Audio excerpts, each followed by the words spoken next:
morning coffee. Good morning. Morning.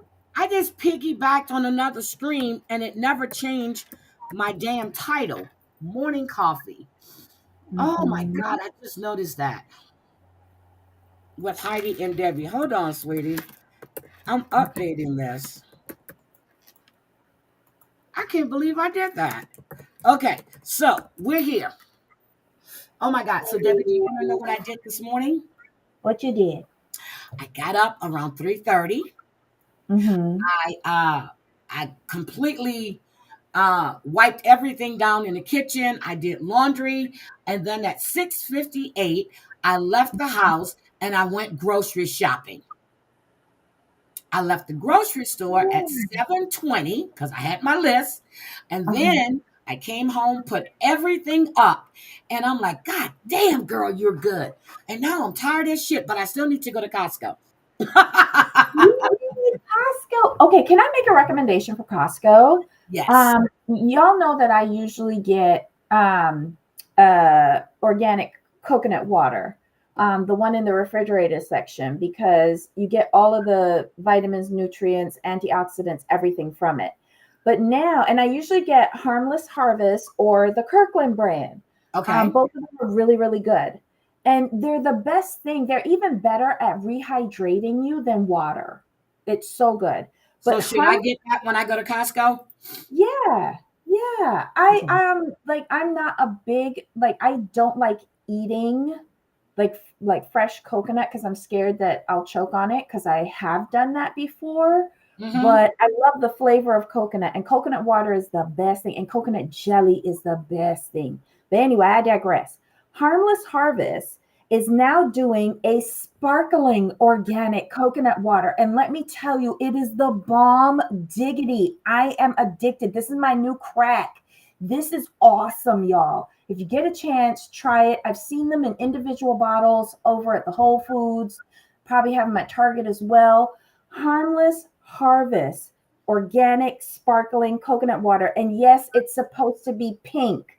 So, Okay, can you these just send me are a from, text with all that information, what I'm need to be yeah, looking for? Because I am going I to go will. to Costco this morning after we Mhm. finish, and I have decided, me, my sisters, and um,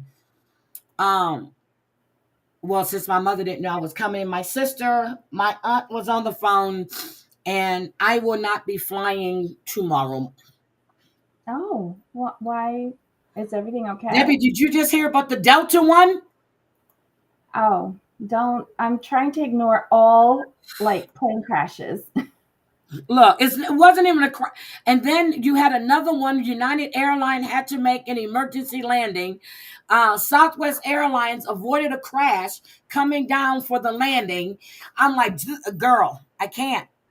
So I told her to give me like I told her to give me to like the mid March, or but my sister and her friends are still going to go to Houston. They're still going to hang out with my other sister and her friends. I just Mm. my nerves are on edge. I'm serious. My suitcases are right there, and I'm gonna show you after we come off. I just can't. I can't. Oh, I started putting stuff in there, and I started sweating. oh, Okay, so geez. let me say good morning. Down that, thank you very much. This is just my opinion. And after the stuff I've seen and the stuff that I've heard out of his mouth, and then I heard the clip of him saying that Angel Gotti's people are locked, loaded, and ready. I'm like, why the fuck are you putting this out on the internet? Why are you doing this?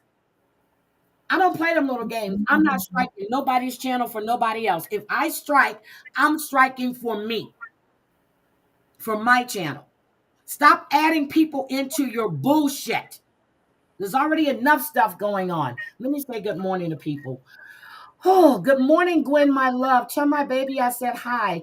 Hi, Wisco gal. Hi, Tracy. Hi, Susan. Not my real name. Good morning, sweetie. Madi, good morning. Down there, good morning. Marcia E, good morning. Drea, good morning. Ah, wait a minute. I just want to make sure. Gamecock Jenny, good morning. Aesop's, good morning. Wendy's front yard. Good morning. Party Rock. Good morning. Uh, Ryan Rounds. Good morning. So, excuse me. Last night, Bomb did a live, right? I was going to start covering some of Leticia Collins' old stuff. But you know what? I watched Bomb last night. I said, you know what? It's good to sit back and watch and enjoy the ride. I sent her a video on her email, and I have another one that I need to send to her that I was going to cover. It is so good to sit back and enjoy the ride and listen to other people's commentary on this psycho ass woman. Down that. Good morning, M. Witt. So if anybody doesn't know who Leticia Collins is, go check out Bob's live from last night. She has a lot of the old stuff that she's deleted from her page, like her threatening to kill her mother-in-law, her threatening to kill her husband, her threatening to kill um the husband's new wife. Girl, this bitch is psychotic. I remember when she went to jail because Amber was covering her, and so I went into the Vine to see, and then anytime she got transferred or if she was released, I would get a notification from the Vine. Leticia Collins is a psychopath. Okay. Good morning, Chantel. So, we got some stuff today. The whole world heard the bullying that was done in the Oval Office. Okay. We had the economic blackout yesterday. I was trying to find results, but when looking through TikTok and Twitter and um, Instagram, all these different cities, all these different Walmarts and Targets. I was counting people on the phone with Debbie. One store had 5 people in it. One store had one person, but they were putting up all the empty stores, the empty parking lots. Now, we know 24 hours is not going to do a thing. Okay? It's not going to do a thing, but it's a conversation that needs to be had. We have a president that thinks that foreign countries are paying our taxes on tariffs. Are you crazy? Oh my God. I didn't watch that yet. And then there's a new documentary coming out on the DeBarge family, which we've seen some of it. But that's there. I need to watch that. And I still haven't finished the interview they did with Ruby Frank's son and husband. So I definitely need to do that. I didn't do shit yesterday. I went to sleep to keep me from leaving the house. Ask Debbie. I went to sleep. I didn't leave the house yesterday. This shit is well, wait a minute. Hold on. Hold on. I did leave the house yesterday. I had to go drop off something, but I didn't go buy anything. I had to drop something off. So I went to the office. Boom, boom, bang. I passed my meat market. I passed everything. Okay, so Costco egg update, $7.79 for 18. Some eggs that are $12 at Safe. What is it? $8.49 for 12 at Safeway. So I'm gonna watch that. Okay, I'm gonna watch it, Gamecock.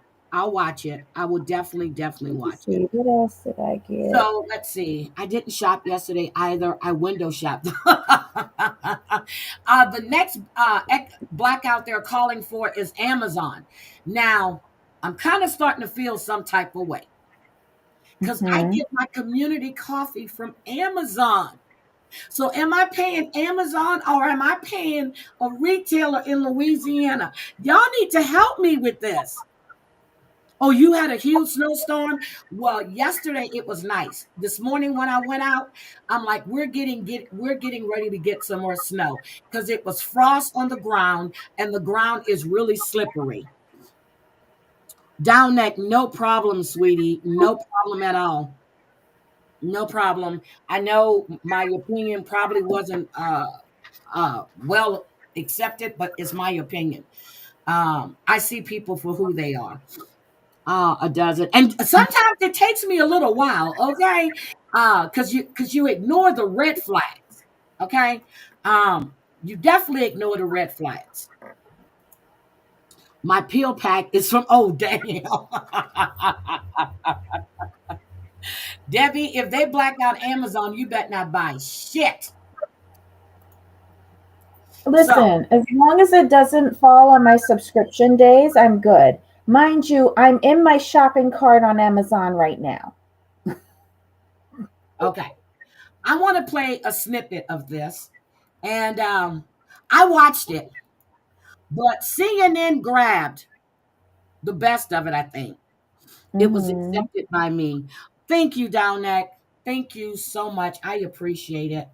I just hate to see um everybody I get it. I understand completely. You pay to see Angel, you pay to see Marla. You don't want to see this clown up there with the loud mouth, over talking everyone, taking over. I get it. I understand. I fell asleep the other night on the live, and then when I woke up, I went back and I watched the replay, and I'm like, Jesus Christ, I can't take him. I just can't. It's a whole different vibe. Whole Foods is Amazon, right? Hi, Twisted Tea. The company's person didn't and then, guys, in case you didn't know, I think I brought this up yesterday, or maybe I was talking to somebody about it, but the veterans hospital here, with the Veterans Administration in Seattle, received an email from the mighty pen and their procurement card. Anybody doesn't know what a procurement card is, it's like a Visa card, except for its company card. But you use a procurement card for your departments. All their procurement cards have been reduced to a dollar. A dollar. A dollar. That means that you can't spend shit. You can't do supplies. Right after that was done, let's take a look at what they did to the USAID. This shit was sad. This was sad. And then we're going to get into Trump. I was feeling some type of way about this bullshit. And everybody's going, that's not that's People not what are he showing said. I'm like, support for oh yeah, that's what he said. You just wasn't listening. But here we go. fired USAID workers who are at the DC headquarters Kroger of the doesn't sell it dismantled here. agency this morning. I was buying it in Houston at Kroger or HEB. They don't sell community coffee here at all. I Can you can't go to blame. the community coffee website and order directly from them? I'll have to see. I have tried Seattle's Best, which I like it, but it's not community. I've tried Laganza. I like it, but it's not community. Um, I even bought my own coffee beans and was I bought a grinder. Okay, I like my community coffee. I'm sorry, I like my community coffee. You can see the signs being held there. They were given 15 Your minutes message wasn't within a deleted. designated 1-hour window to pack their things Hold on. and get out. This is happening hours after the Supreme Your Court gave the message Trump wasn't administration a deleted. temporary victory and granted an emergency Maybe request to Google took it out, but pause $2 hold on, let billion me stop. in court-ordered payments to foreign Okay, aid. let me stop. Your message wasn't deleted. Okay, maybe Google took it out, Wendy. Maybe there's a word in there. Try to rephrase it. Hi, Twisted Tea. And I saw Candace came in yesterday, but I was leaving. Well, I had already ended the stream, and that's when I saw her. But your message wasn't deleted. Okay, so you can't buy coffee with $1. But your message wasn't deleted. I am looking in my YouTube studio. I can see everything that was deleted. Any mod can see what was deleted and who deleted it. And I see nothing that's been deleted. So try to rephrase whatever it was that you wrote. Okay. So I'm looking. Nothing was deleted. Okay, here we go. Contractors. CNN's Arlette Saenz is live in Washington, D.C., outside of USAID headquarters, What are you hearing as people have to go in and get their belongings in 15 minutes time? 15 minutes.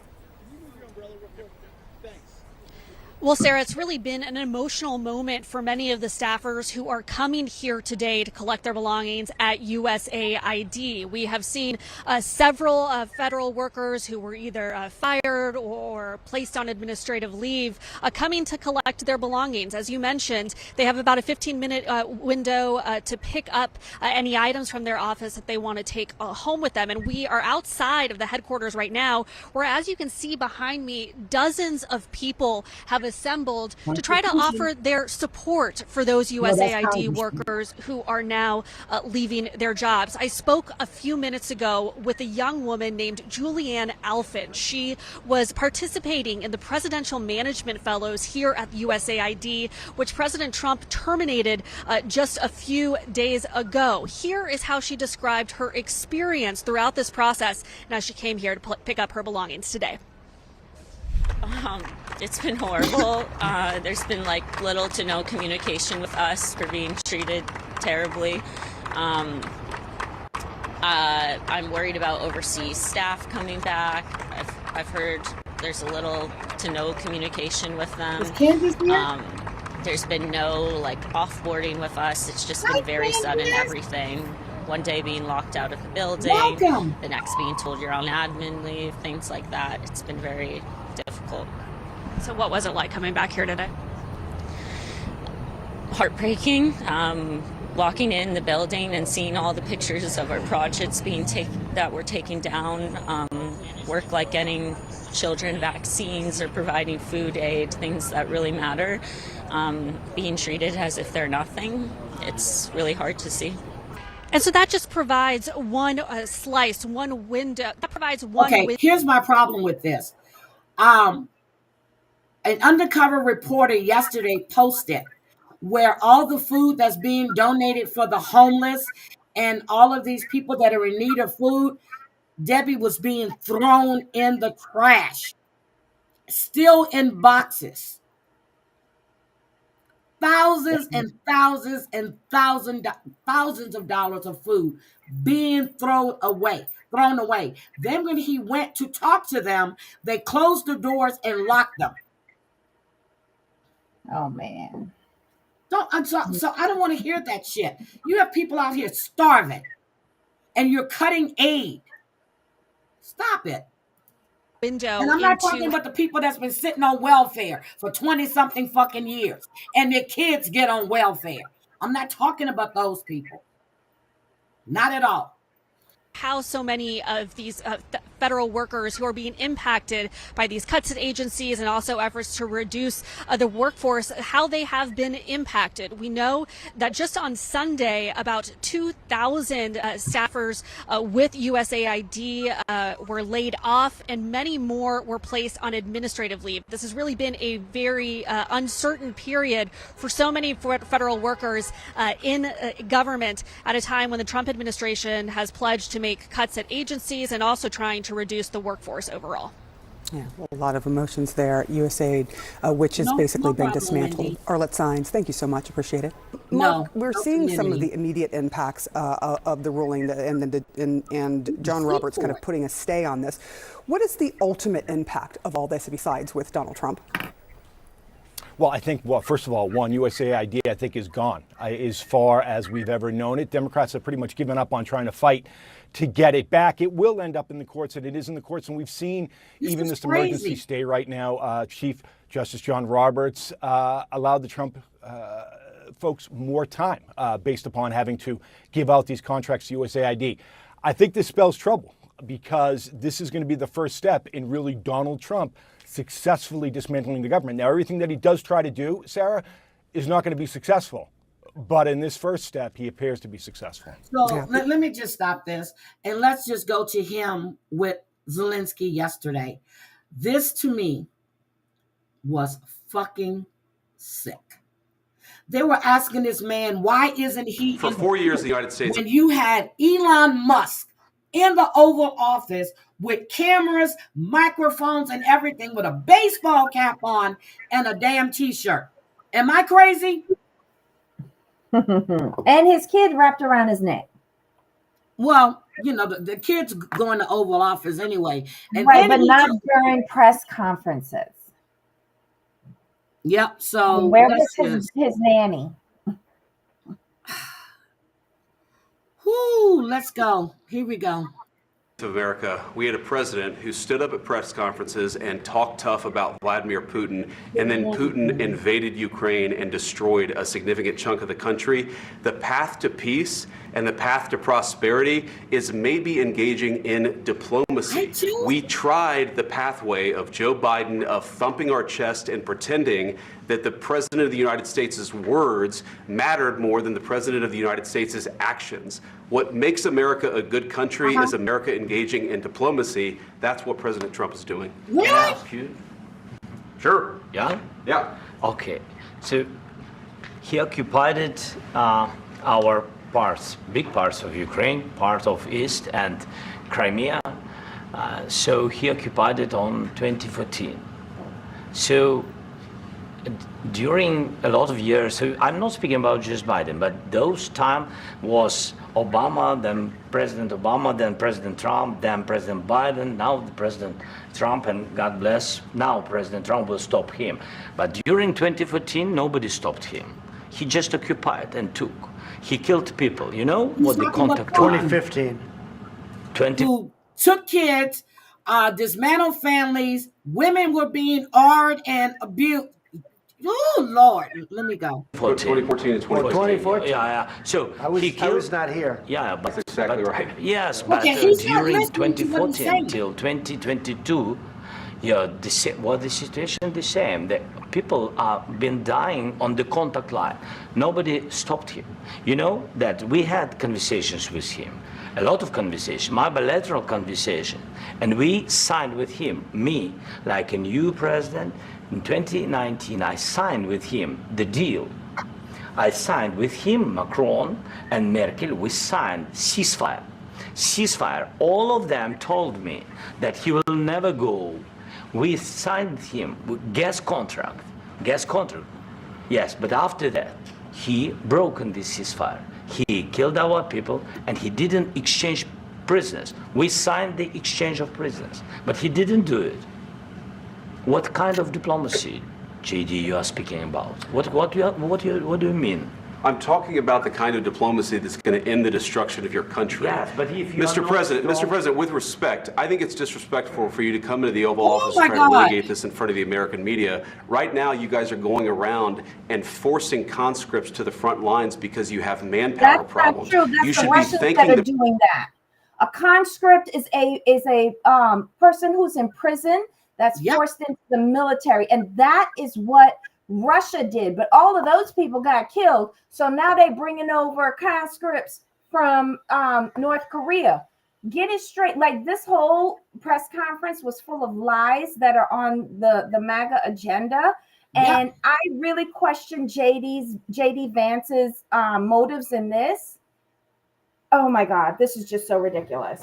So Lawrence Donald went.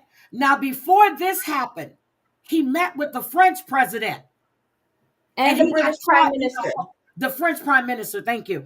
I keep saying No, it's the French president, but he also met with the British prime minister. The UK prime minister. Yes.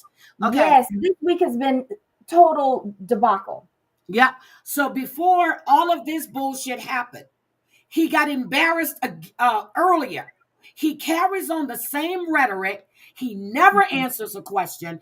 And this little bitch right here, JD Vance, this little motherfucker be talking on both sides of his mouth.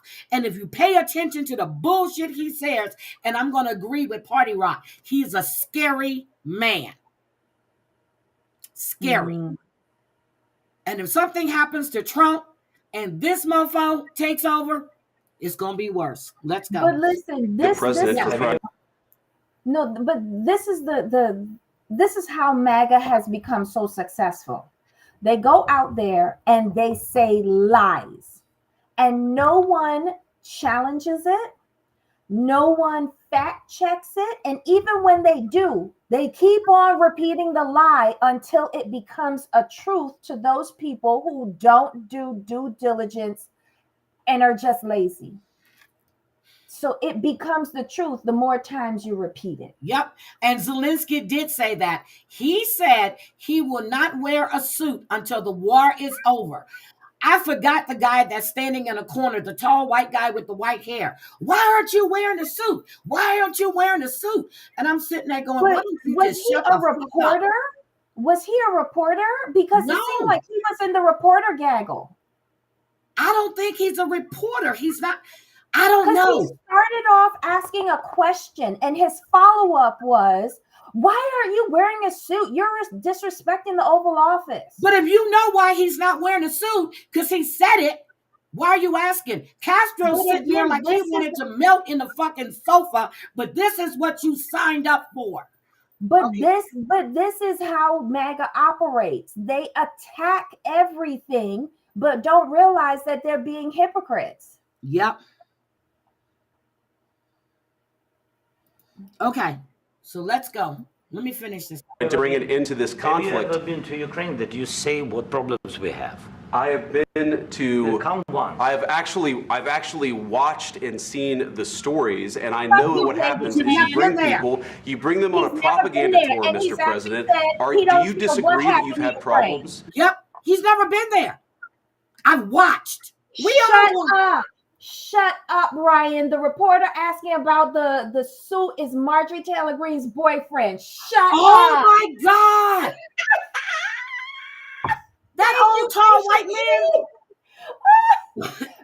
man. And you got that right, Mari. Vance is the more dangerous of the two between Trump and Vance. Yes. Because the people who are backing Vance, who got him in this number 2 position, are very scary. So Trump, watch what you eat. I'm telling you, he's scary. And you listen to him and the rhetoric, but listen to what he's really saying. And that's the problem. People don't comprehend. Siwa, people don't comprehend what's being said. Okay? Not my real name. Oh, the King of England is meeting Zelensky tomorrow. Now, let me tell you what. Zelensky is one fine motherfucking man. And he good looking.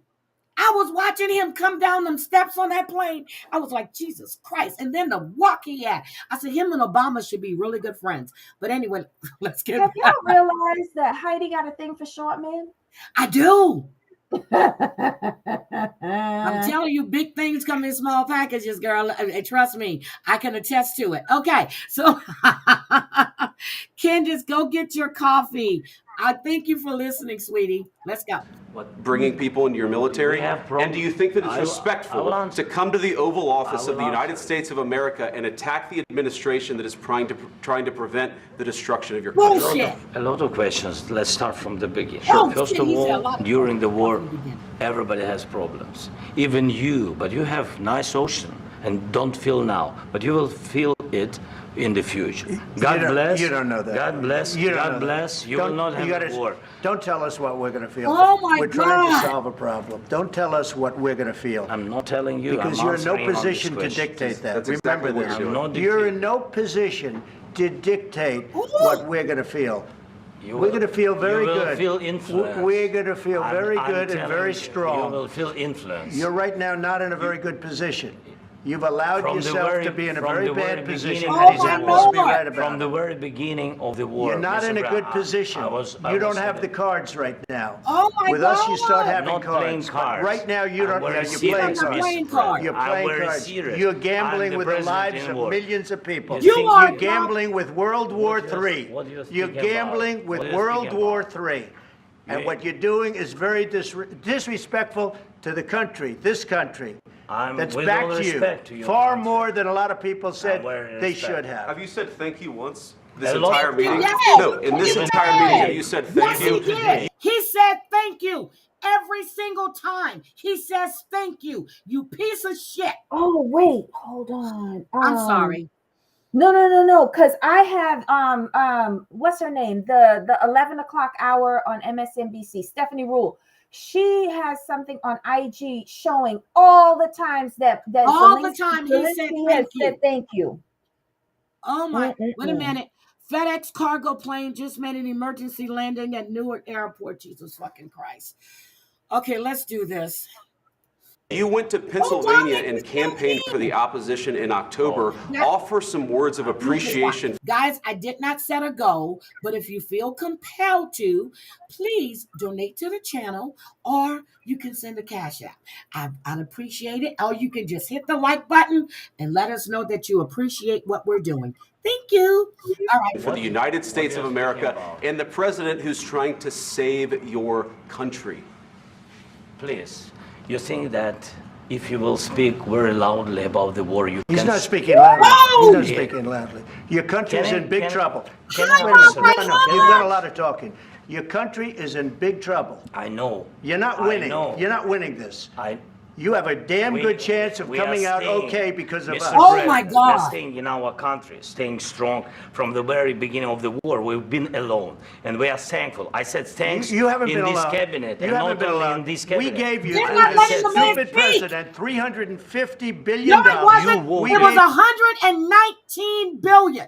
It wasn't 350 billion. It was 119 billion. And that was, oh my God. Most of it was spent on American companies making the ammunitions, guns, airplanes, everything that was then sent over there. So all of that money, that $119 billion was given to our economy. Thank you. He throws out numbers like no one's going to go fact check. I did it, and then I ran across a reporter that did it as well. 119 billion, not 350 billion. Stop throwing shit out there. Jesus. For your military equipment, and your men are brave, but they had to use our military. What about if you didn't have our military equipment, this war would have been over in 2 weeks. In 3 days, I heard it from Putin. In 3 days. This is something maybe new. less. In 2 weeks, of course, yes. It's going to be a very hard thing to do business like this. You say thank you. Said a lot of accept that there are disagreements, and let's go litigate those disagreements rather than trying to fight. The only adult in this room is that man right there. Right there. Castro's sitting over here like he's about to sink in a damn sofa. The only one that's trying to have any kind of decorum is Zelensky. And I stand by what the fuck I said. I don't give two flying fucks about Trump or Vance. Fight it out in the American media when you're wrong. We know that you're wrong. But you see, I think it's good for the American people to see what's going on over there. I think it's very important. That's why I kept this going so long. Oh my God. You have to be thankful. You don't have the cards. You're buried there. Your people are dying. You're running low on soldiers. Listen, you're running low on soldiers. It would be a damn good thing. And then you tell us, I don't want a ceasefire. I don't want a ceasefire. I want to go, and I want this. That's not what he said. Look how he's looking at it. If you can get a ceasefire right now, I tell you, you take it. So the bullets. He wants him to sign those minerals over. Shut the fuck up. He's lying, sitting on national TV. Lying.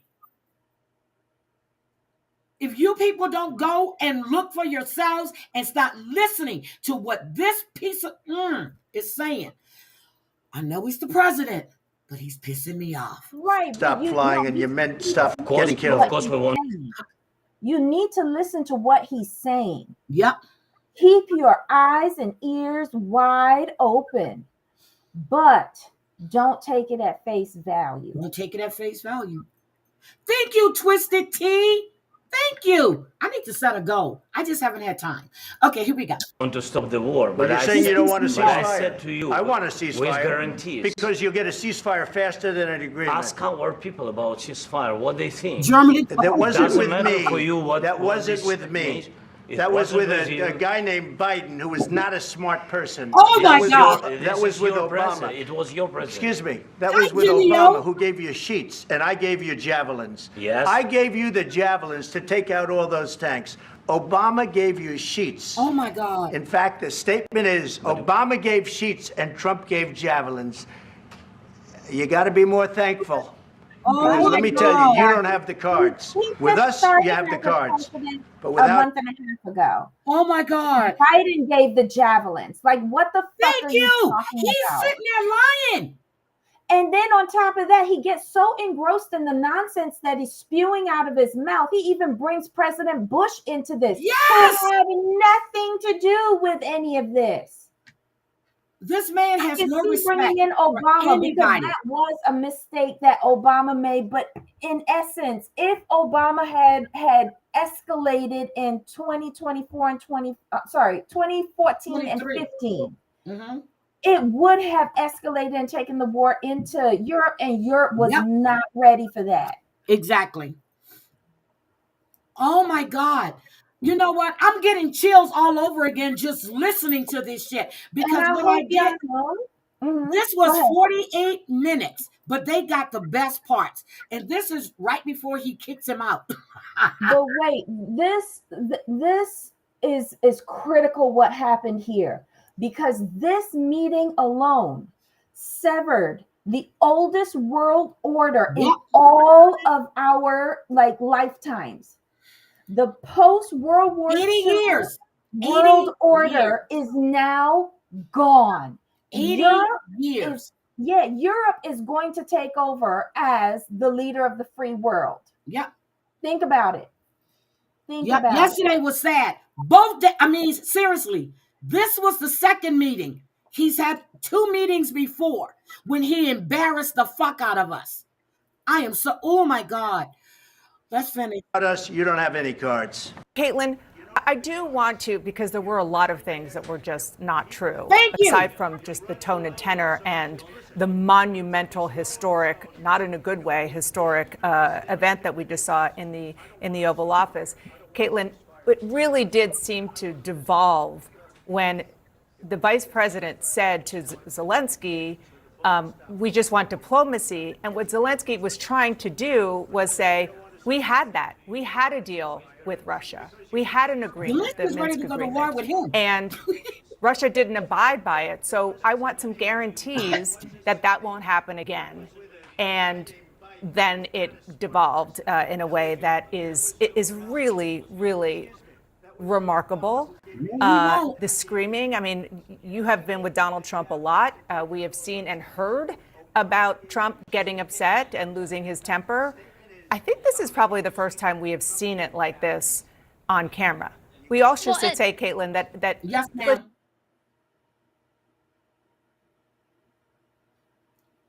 Debbie, were you getting ready to say something? I didn't say anything. Okay. Just be clear. I'm not saying that there wasn't genuine anger here, but he understands when the television cameras are there, as does J.D. Vance.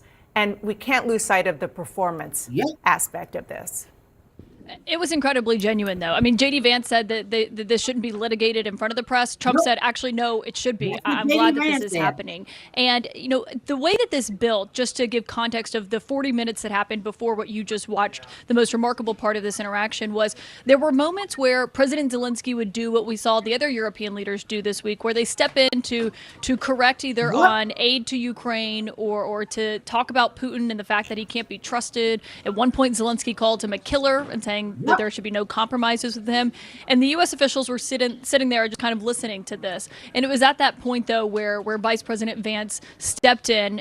Trump was silent at the beginning of that, and then Trump also got involved. And then they were just essentially yelling at one another in this. And with Trump, all of his diplomacy, we know, is personal. That's why the world leaders who have come here this week have tried to flatter him to essentially get what they want when it comes to negotiating the end of this. And that was not what we just saw, the tack that Zelensky took here. He was, as Zelensky typically is, straightforward in his opinions and what is the reality on the ground. It was kind of chastising Vice President Vance for not having come to Ukraine. And at one point earlier, when Trump was asked if he would go to Ukraine, Zelensky was saying that was what he was going to ask Trump as well. He's been very, he's emphasized a lot that he thinks these U.S. officials need to be there.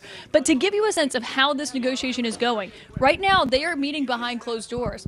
They're supposed to come out for a press conference any minute now, and that's where they're signing that minerals agreement that they've been touting as a big first step here. There are real questions about what this looks like going forward, because you heard what President Trump said to me there at the end. I asked, can the two of you still go in a room and negotiate after what just happened? And he said, we'll see, essentially. And Dana, there was one moment where I looked around the room at the officials who were there. It's the top Ukrainian advisors, the Secretary of State to President Trump, the Treasury Secretary, Vice President Vance, obviously. The Ukrainian ambassador to the United States had her head buried in her hands as this shouting match was going on between the three of them. Yes, I saw you put that on social media. It is one of the many. There you go. We're putting it up on the screen now. That is the Ukrainian ambassador, as you said, and talk about her worst nightmare. She was literally watching it unfold before her eyes in the Oval Office. So that's it. So Debbie, after seeing that, what the fuck? I'm serious. Lawrence Donald, right here. Well, Donald Trump was humiliated once again today in the Oval Office, sitting in exactly the same chair where he was humiliated in exactly the same way. In this same week, on Monday. Thank you. Donald Trump made history on Monday by being the first president of the United States to lie publicly about America's oldest ally, France, with the president of France sitting right beside him. That created the historic humiliation touch seen around the world.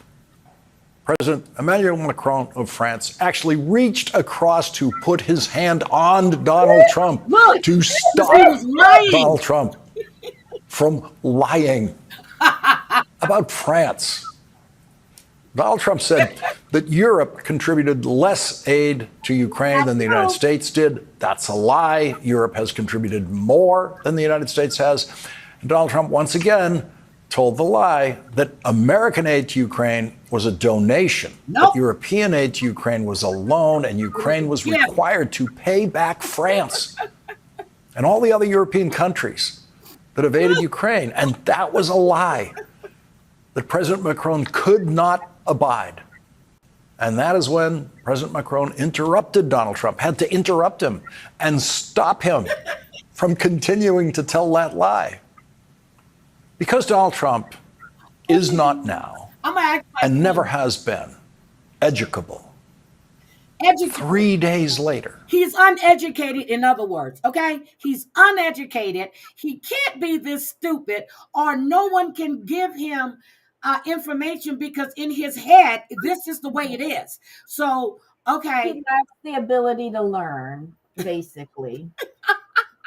That is so sad. He doesn't go check anything. He just spews trash out of his fucking mouth. Oh, Lord. Go ahead. Donald Trump walked into exactly the same humiliation trap in the Oval Office today with the British Prime Minister sitting beside him. You know, they get their money back by giving money. We don't get the money back. Biden made a deal. He put in $350 billion. And I thought it was a very unfair situation. We're not getting all of ours. I mean, quite a bit of ours was gifted. It was given. There were some loans, but mainly it was gifted, actually. So that's the Prime Minister. It was gifted, actually. Did you see that left hand? That's the interruption hand touch him. that the French president used. The British Prime Minister's left hand goes toward Donald Trump, but he's British. He's British. So he's not touchy-feely. He's not going to touch him. But he does interrupt him. Exactly. Just like the French president did. Once again, Donald Trump told the deranged lie that the aid supplied to Ukraine by the British will have to be paid back by Ukraine. And that is the only thing Donald Trump said today. Wait a minute. So Debbie told me something backstage that I did not know. That Lawrence Donald sued Donald Trump and won.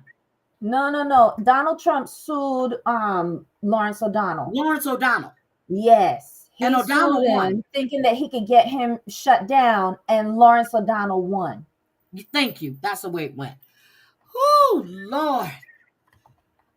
Here we go. Forced the British Prime Minister to actually interrupt him. And I didn't know that. British Prime Minister did not see it as his role to correct Donald Trump for lying about the amount of American aid supplied to Ukraine. Donald Trump more than doubles the real number when he accuses Joe Biden of providing $350 billion in aid to Ukraine, when in fact it was $119 billion.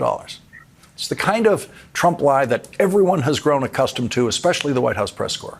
Of course, Donald Trump will lie about the numbers. He always does, any number. The Washington Press Corps seems to have internalized that to the point where they never zero in on his lies about the numbers.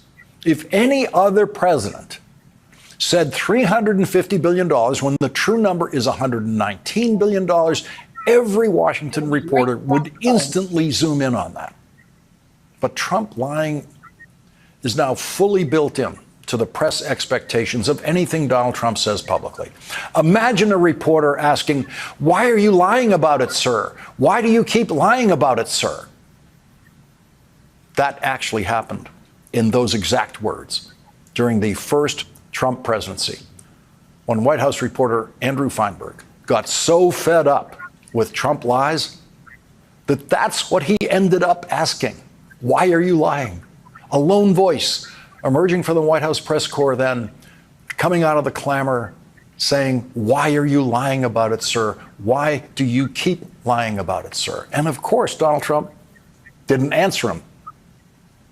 Today in the Oval Office, Andrew Feinberg, once again, asked the best question of anyone in the White House press corps. On tariffs, you just said with China. Who are you with? I'm with The Independent. Oh, that's good. It's on tariffs. You just said with China. Thank you. We charge them. We charge them as in we charge China. But the tariffs are paid eventually by American importers and consumers. Finally, a White House reporter confronting Donald Trump with the truth about tariffs for the first time ever. What's Donald Trump going to do? He's cornered. American tariffs are paid by American consumers. The truth that everyone in the world knows except Donald Trump and, I guess, Trump voters. Donald Trump, when he was cornered, did what he always does when he's cornered. He lied.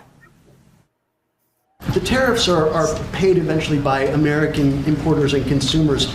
No, they're not. No, I think they're paid for by the country. But, look, we can get into that. And that was the end of that. I'm sorry. It's like saying gasoline taxes are paid at the pump by us when we buy gas for our cars. And Donald Trump says, no, they're not. The sad truth is, we don't actually know if Donald Trump is so deeply stupid I'm sorry. that he... I'm sorry. You weren't expecting that, were you? I'm sorry. Let me tell you, Lawrence O'Donnell got something on Trump that he can say any fucking thing about Trump and Lawrence O'Donnell will get away with it. Oh my God. Oh my God. He reminds me of this cretin that I just met. Lies. Then when caught, deflects. Let's go. Believes what he is saying. I leave it to you to decide which would be better, a president stupid enough to think that foreign countries pay American tariffs or a president who knows the truth but lies about it. Foreign countries do not pay our tariffs. Hi, Snosberry. Hi, my baby. How are you and the kids? Okay, foreign governments do not pay our tariffs, nor do they pay our taxes. Oh my God, this man. It's one or the other. The British Prime Minister is sitting beside the President of the United States and is hearing the stupidest response by a head of state to a question about tariffs in the history of the subject of tariffs. There is a kind of person whose humiliation reflex simply doesn't work. That might be what's going on with Donald Trump. It might be that Donald Trump, sitting beside the British Prime Minister, saying the stupidest thing ever said by a head of state about tariffs is not something Donald Trump finds humiliating. But the world sees it as humiliating to Donald Trump. It was humiliating. After the Oval Office session, the President and the Prime Minister had lunch and then were back in front of the microphones for a formal press conference in which, in his formal opening remarks, Donald Trump proved once again how relentlessly uneducable he is. Oh, Snoz, I'm sorry to hear that. By telling the same lie that he was humiliated for in the Oval Office. Exactly. Hold on, Debbie. Do you see that question? Anyone know if terrorists are still on? Yes, Canada and Mexico was, I think they had, what was it? 30 or 60 day. I think it was a 30-day, 30 pause. days. So I Yeah, would so that should be coming to an end. Yeah, I'll look into that. But this is what I keep saying. He kept saying Mexico was going to pay for that wall. I said then Mexico ain't paying for shit. Mexico ain't never paid for that damn wall. But listen to him. Mexico's going to pay. Yeah, okay. Wall still ain't there. Much of the European aid to Ukraine has been sent in the form of loans for which they expect to be paid back. And we didn't have that honor under the Biden administration. He sent money, or just send it money after money after money, and never had any knowledge of ever seeing it back. Maybe $300 to $350 billion. Lies! Manners dictated that the British Prime Minister not interrupt at that point, because Donald Trump was struggling his way through a teleprompter read of his formal written opening remarks at the beginning of what was supposed to be a press conference. And so those lies floated by unhindered by reality that time. The reality is that the Biden administration did not send money to Ukraine. The Biden administration sent weapons. The Biden administration sent ammunition, all of it manufactured in the United States. Almost all the money spent on aid to Ukraine was spent in the United States, buying the weapons and ammunition made by American workers in American factories. And again, it was less than half the amount Donald Trump says it was. And no European country expects to be paid back for the aid they've supplied to Ukraine. Imagine my joy when Donald Trump made the mistake of choosing Andrew Feinberg for the first question in the press conference. A word here about the White House press corps. You've heard more criticism of the White House press corps on this program over the years than anywhere else on television. And so when the White House press corps gets it right, I want to be the first to honor that. And Andrew Feinberg got it right today, as he has in the past, which is why Andrew Feinberg will be joining us on this program tonight.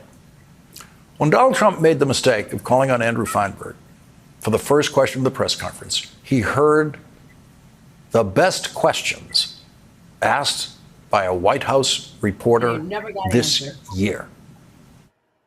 Thank you, Mr. President. Earlier today, you told me that you believe that foreign countries pay tariffs, but Americans who are concerned about higher prices believe, as most people do, that they're paid by consumers and importers when they import things into this country. Can you explain how you came to this belief that foreign governments are paying tariffs? And for the Prime Minister, did you discuss with President Trump his repeated statements of desire to annex Canada? And has the King expressed any concern over the President's apparent desire to remove one of his realms from his control? Wow. It doesn't get better than that. Both of those questions were perfect.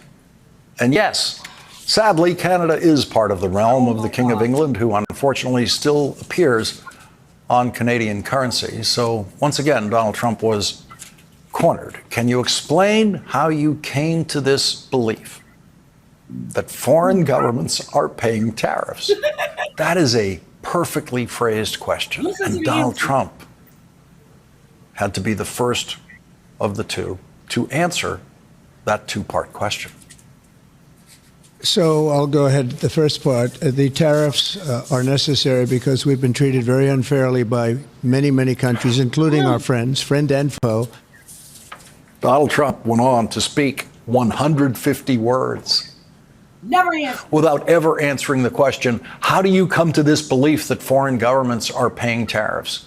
And in those 150 words, he didn't say that foreign governments are paying tariffs. He didn't bother to insist that foreign governments are paying tariffs when he got caught like that. He just talked in circles until he felt he filled up enough time, ending with this. But I will tell you, it's going to make our country rich, and it's going to stop us from being a laughingstock all over the world, because we have been taken advantage of like no country has ever been taken advantage of. Thank you very much.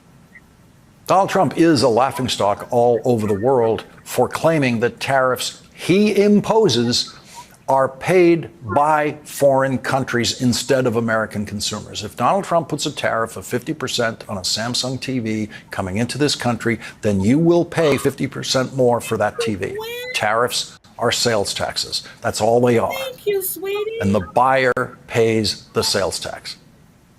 And the man who is a laughingstock all over the world is the only head of state in history anywhere in the world who believes he has the power to tax other countries.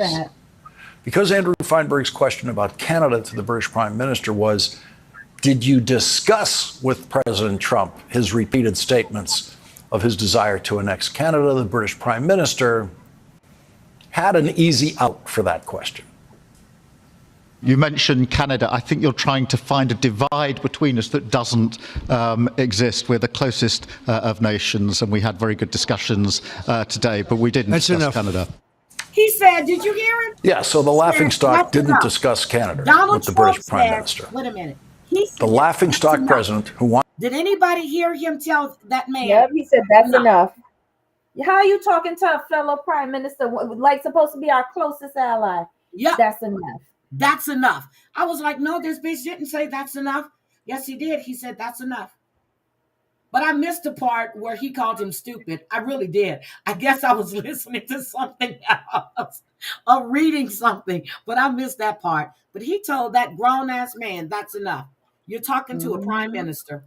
Wants to make Canada the 51st state, did not discuss with the British Prime Minister whether the King of England and the British government would be willing to agree to losing Canada from the group of British Commonwealth countries. Nope, we have every right to believe that Donald Trump was hearing for the very first time from Andrew Feinberg that there is any relationship at all between Canada and the guy who's going to appear on the next edition of their $20 bill, the King of England. The next great question asked at the press conference today was asked by a British reporter who unfortunately was just there for the day and won't be around to ask any more questions of Donald Trump. I want you to listen to this one. Mr. President, tomorrow you're seeing President Zelensky to sign this deal on minerals and energy that could be hugely important to the United States. Will you take the opportunity to apologize to him for calling him a dictator while praising Vladimir Putin, who is a dictator? Damn! Needless to say, Donald Trump simply did not answer Robert Peston's question. He just said, I think we're going to have a very good meeting tomorrow. That's what happens when a cowardly person... And we saw how that meeting turned out. I wanted to play this one first.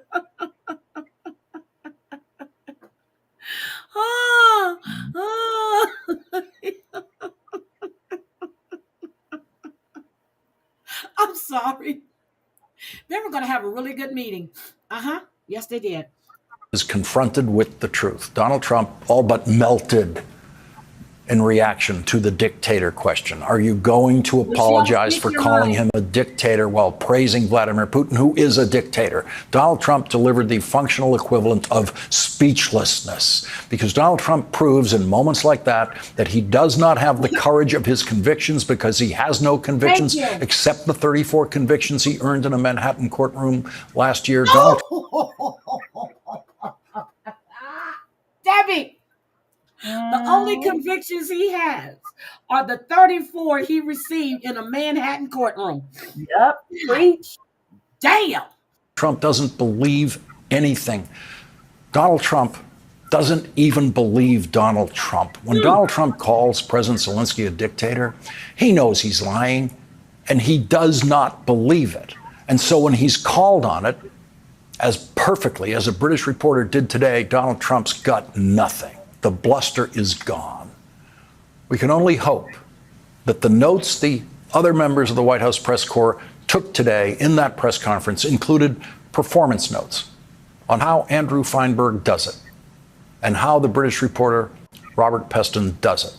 That's the way they should all do their jobs in the White House press corps. While Donald Trump was being humiliated in the Oval Office by the British Prime Minister and his own ignorance, on the Senate floor, Senator Ruben Gallego said this. This is a war that Russia started. Ukraine did not ask for it. They did not ask to go to war with a nuclear superpower, and they did not ask for their cities to be reduced to rubble.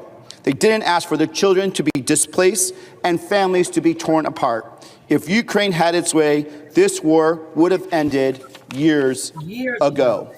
What happened at the UN puts us on the same side as Russia and North Korea. That's not just embarrassing, it is dangerous. It sent a message to our allies and every other country that relies on the U.S. to stand up to bullies and defend that America can defend them and help them defend themselves, that America cannot be relied on to rightfully call out unprovoked aggression. It told them that they are on their own, that America's words means nothing. There it is. Oops, there it is. You voted for him? Oh, good. I'm serious. If you guys didn't watch the whole press conference with Zelensky, you need to. You need to watch how sitting there, he was like sinking down in the seat. Like, this man is fucking embarrassing. You attacked a president of a nation. I remember when that war, when it started, my son was over there. At the time, he was still in the military, and he was traveling on, he was there for 2 weeks for his position and doing the stuff that he had to do. They had to get him out of there. And when I heard about what was going on, I was like, wait a minute, isn't that where he went? And I had to call. Yep, he was. But when he got back, he let me know he was home. And we're bullying. And I'm trying to understand, what is it that you think he was going to do when he sat in that office and he keeps writing bills, signing off on shit, signing off on executive orders? Take that fucking pen from him. I went to the store today. I wanted an avocado. Y'all think I'm kidding. I said I went to the store early this morning. One fucking avocado was $3.99. One. And not a pound. Each. Bananas was 69 cents. Yeah, that went up. Ooh, Lord. Debbie, what do you have to say? Child, what is there to say? This is just embarrassing. And I don't know how anyone can feel comfortable with the leadership that has been put in place. And then on top of that, you have what's going on in the Attorney General's office. One of her first, Pam Bondi's first things that she did was reduce funding, or in effect dismantle a department that was going after illegal activities with regards to Russia. That was one of her first things that she did.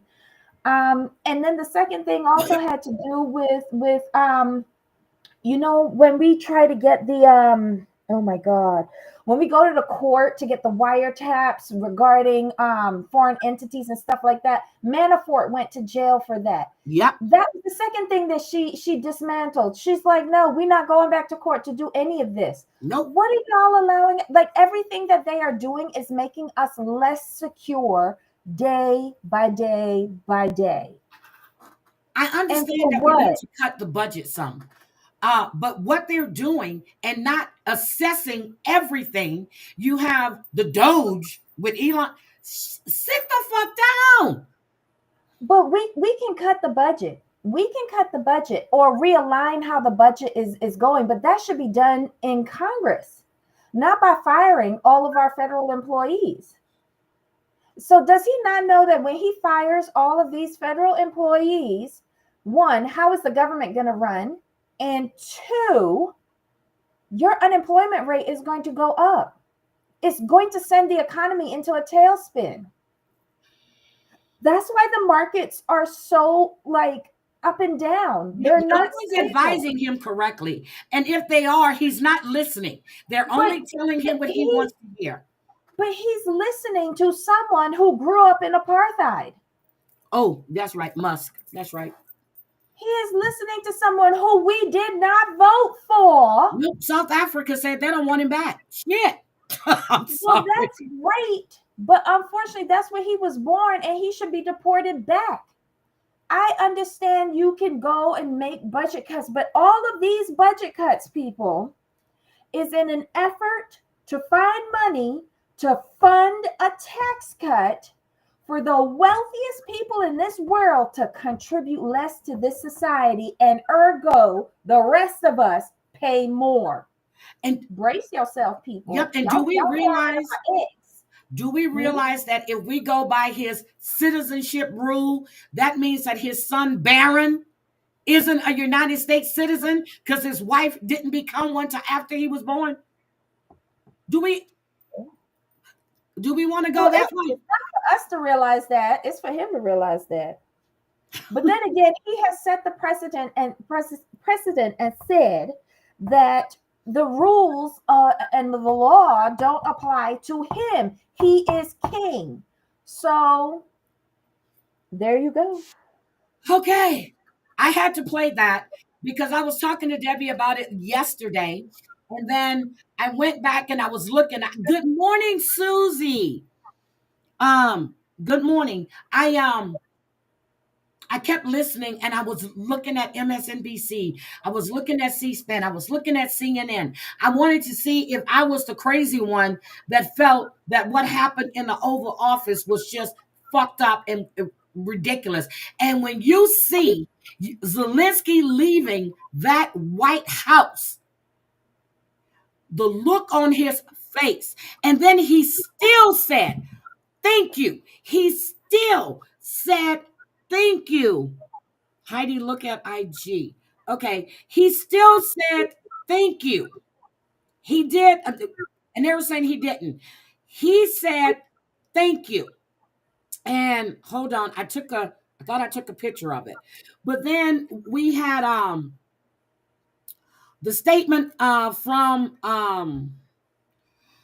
Joaquin Castro. Today, Donald Trump and J.D. Vance disgraced the United States of America.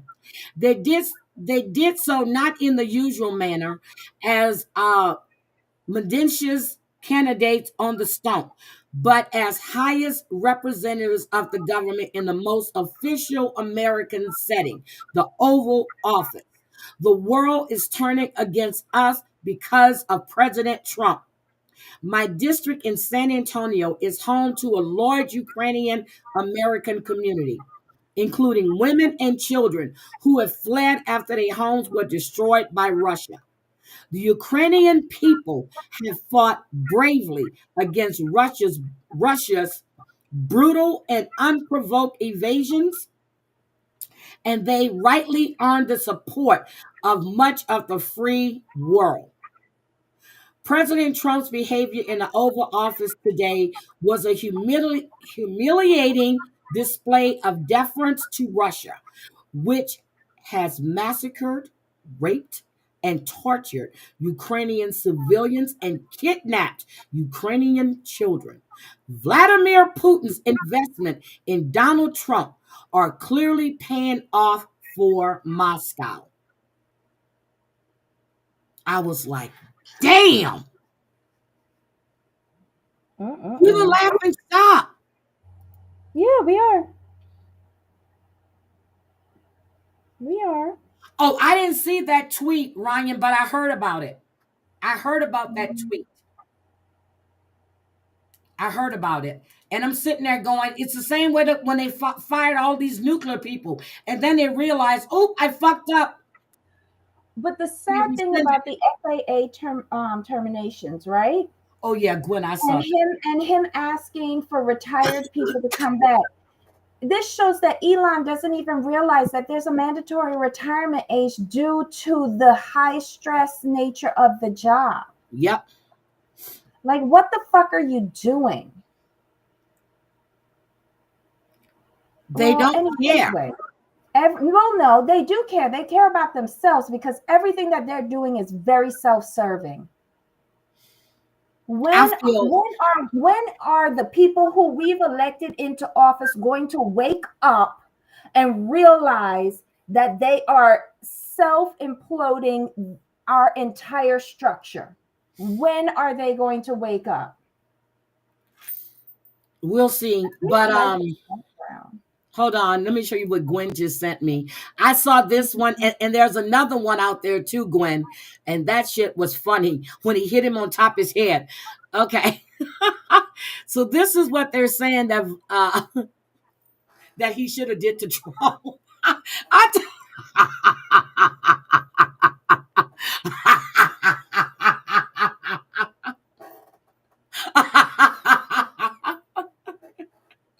Hit him again. Come back up. Hit him again. I saw them. I'm sorry. Did you see it, Debbie? Yeah. He couldn't do that enough. Yep. Okay. So that shit was funny. Thank you, Gwen. There's another one they had on TikTok. Oh my God. So I'm just done. But okay. So Jean Hackman. This shit is just getting more mysterious. I caught some contradictions in that press conference yesterday. Okay. Two-piece that that's what I said. Because you remember when they were talking and the way he looked at him, I said he really wants to knock the shit out of him. Hi, Kendra. Welcome. Good morning. Oh, yeah. Oh, did you hear about the sheriff? I think his name is Norris, who retired from LA. He said that he had arm and shoulder injury, but he was the one that was seen dragging that woman out of the town hall. And now he's being investigated because he collects $150,000 a year in disability. Oh. Wait, how is he on disability, but yet he was still pulling the woman out? He retired from LA. He's in, is it Chicago or Indiana? I forgot where he's at. No, are you serious? Yeah. So his disability is from LA, but he's working full time as a police, because the person who pulled her out was a police officer. Yes, Sheriff Norris. Yes. Right. Shut up. Yes. Isn't that not illegal, but how you collect it on disability, but you still working? That's why they're investigating him. And then I have another one where the cop hit the woman when the speed limit was 35. He was doing 75, hit her, and then the other officer was laughing, saying that, open a wallet because her life isn't worth that much. Girl, they fired both of them. I think we'll do that one tomorrow. We'll do that tomorrow. Little Meadow is living the high life off our nation's money. How is that even possible? Well, 150,000 is what he's receiving in disability benefits because he said his arm, his shoulder, and but a doctor has to approve that. So what doctor did you go to? Because my sister has had 2 surgeries. Well, one getting ready to have another on her shoulder. And there was no proof that he's ever had surgery. Interesting. So they are looking into him. But let's just I want to talk about Jean Hackman. Have the press conference up. Let me just say this. His daughters hadn't talked to him in months. They came out and said it. Months. But they were so close. Okay? His neighbor hadn't seen them in about 3 weeks. And they lived 10 minutes away. Okay. Mm-hmm. Again, this is a 95-year-old man, and I was right. She was either 65 or 66. She's 65. A lot of these places were saying she's 63. She's 65 years old. No one was checking on them. The couple down the street said that that they got really friendly with them, and their sons talked to them. The last time they spoke was like 3 weeks ago. Betsy was really excited because her son told him that he was having his second child. Now, you know, this is an elderly man. You 10 minutes away from him. I know people have their lives, but I'm talking about his damn kids and his grandkids. And you know, they went out for breakfast that morning after finding out their father was dead, and they were all smiles. Bitch, you're not getting none of that $80 million. I hope he just put all that shit in trust to charities. Okay, let's look at this shit. People get on my damn nerves. Look, get on my nerves. Okay, let's listen. All right, here we go. Good afternoon, everybody. I'm Sheriff Adan Mendoza, Sheriff for Santa Fe, New Mexico, Santa Fe County. On Wednesday, February 26, 2025, at approximately 1:45 p.m., Santa Fe County Sheriff's deputies were dispatched to 1425 Old Sunset Trail, where Jean Hackman, 95. Stop. People were concerned because his address was put out there, and they're saying that bums and beggars can probably go over there. That whole damn thing is cordoned off. Ain't nobody getting in there. His address has been all over the internet since they found it. Nobody getting in that damn gated community. Shut the hell up. And his wife, Betsy Arakawa, 65, and a dog were found deceased. An individual arrived to perform maintenance on the residence, became concerned after receiving no answer, and contacted neighborhood security to conduct a welfare check. Security then checked on the residence and observed Mr. Hackman and Miss Arakawa on the ground unresponsive through a window and called 911. Deputies arrived and gained access to the residence, where they observed Mrs. Arakawa deceased. They continued the search of their home and located Mr. Hackman in a separate area of the residence, also deceased. A German Shepherd was also found deceased, and 2 other dogs who appeared healthy were located on the property. Nope, no staff. Deputies then secured the scene and notified the Criminal Investigations Division. Due to the unusual circumstances of 2 decedents in the residence, there was a concern for scene safety. Santa Fe City Fire personnel and the New Mexico Gas Company were requested to the scene to test for carbon monoxide or other foreign elements. The scene was deemed safe, and approximately 9:30 p.m., a search warrant was issued and executed on the residence. A mud room is right off the kitchen. Normally, like when you come in the house, you take off your shoes, you hang up your, if you got a rain jacket or whatever, it's a mud room. And a lot of people call it a mud room, but it's like that area where you come in from the back door or a side door, wherever the kitchen is, and you hang up all your stuff, your muddy boots, your shoes, whatever. That's what they call a mud room. Now, collected from the residence, from this search warrant, there were 2 green in color cell phones, 2 bottles of medication, 1 bottle of over-the-counter Tylenol, My Request medical records, and a 2025 monthly planner calendar. Those items were secured from the residence for evidentiary purposes.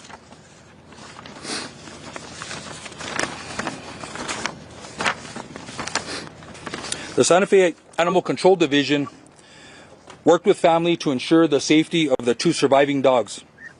Investigation personnel worked diligently throughout the night and morning to process the scene for evidence. It should be noted there were no apparent signs of foul play. In the early hours of Thursday, February 27, 2025, Mr. Hackman and Ms. Arakawa were transported to the office of the medical investigator. An autopsy was performed. Initial findings noted no external trauma to either individual.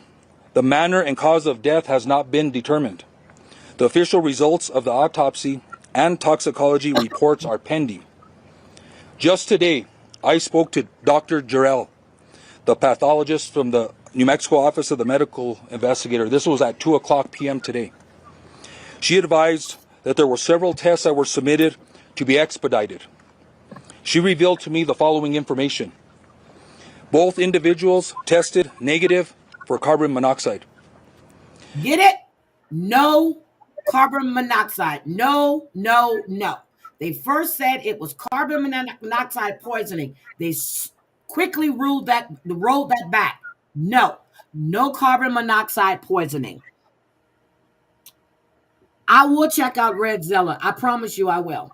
No carbon monoxide poisoning. The pills that were found was for thyroid and for thyroid medication and heart medication. Those are the two the pills that were found, but they're not saying whose pills they were. An initial interrogation was conducted of Mr. Hackman's pacemaker. This revealed that his last event was recorded on February 17th, 2025. Okay, so that's what I have a problem with right there. Okay, so a pacemaker is put in to keep your heartbeat working regularly, okay? It works off of little leads. My great-grandfather had them, and then it sends signals to the heart to regulate your rate and the rhythm of the beats. If your heart is beating too slow, it sends a signal. If it's beating irregularly, it sends a signal.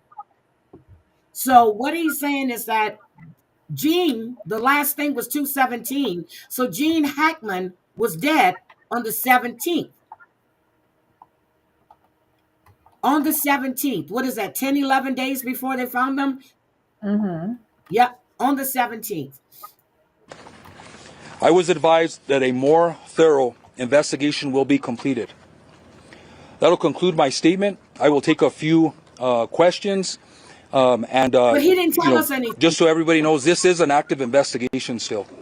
He said there was no outward trauma, okay? No outward trauma. You've already had the autopsy. The cause and the manner has not been determined. But you've already said it's not CO2. So was it murder-suicide? Was it he accidentally fell? She couldn't take it. She went in the bathroom and taken medicine. But then they said that the heater was toppled over. But then they said the heater was in the corner. What sense does it make, Debbie? What do you think? I don't think anything that they've said has allowed me to make a determination. I think it's still too soon. I would like to see the post-mortem report. Yep.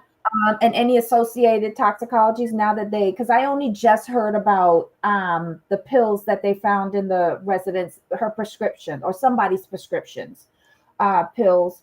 But and you're now just telling me about the ping on his pacemaker. I did not know about that. So honestly, I would like to wait for the official post-mortem report from the coroner, and give it a little bit more time before we start making judgments. Because when did they find their bodies? On the 26th. Yeah, it's only been a few days. But Debbie, in my head, I'm just going. I was thinking maybe he fell, had a heart attack. He was found with sunglasses on the left side of him. His cane was there. It's like he just dropped right there. She's found in the bathroom. She's mummified. And then with the coroner's thing, they said that his body was in the same condition her body was in. I see that somebody just said, I think it was Drea Wisco Gale said it could be something they ate. High pain like pain. It could be. That's why I'm saying, just wait. Me, I like to speculate. I like to speculate. I don't know. Nowadays I'm very cautious of speculating. It's just speculation. I'm just saying because it's kind of weird. Neither one of them called 911. That's my point. If he would have fell having a heart attack, I would think she would have called 911. It's a huge home. I get it. If something would have happened to her, I was thinking maybe he was going outside, but it seems like he was coming back in. So nobody called 911. But think about the dog in the crate. Why was the dog in the crate? It makes sense. The people had been there like 2 weeks before. Maybe they put the dog in the crate because they had to come in, or that dog was a little rambunctious. And, these were older people, 65 and 72, that was doing the maintenance. Maybe they put him in a crate then and they never let him out. That dog in the crate died from probably malnutrition, no water, no food. I'm just saying. I'm looking at the whole picture. I want to go be a crime scene detective. Shit. Okay. Seriously. Okay, let's finish listening. I'll take questions. Sure. Based on what you know about the conditions of both the bodies, who do you believe died first? That's a very hard thing to determine. Even with the assistance of OMI, we asked that question because that's a question that we want answered. That's a very hard determination to make, and I don't think even OMI could make that determination based on the initial autopsy. Any other questions? Mr. Chair.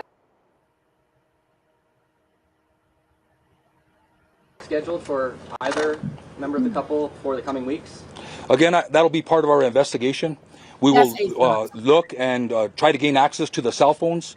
We'll be analyzing cell phone data, phone calls, text messages, events, photos in the cell phone to try to piece a timeline together. One of the things is in an investigation is we try to piece a timeline together, usually before the event happens, and that gives us a lot of information. But in this case, it seems like we're doing a reverse timeline.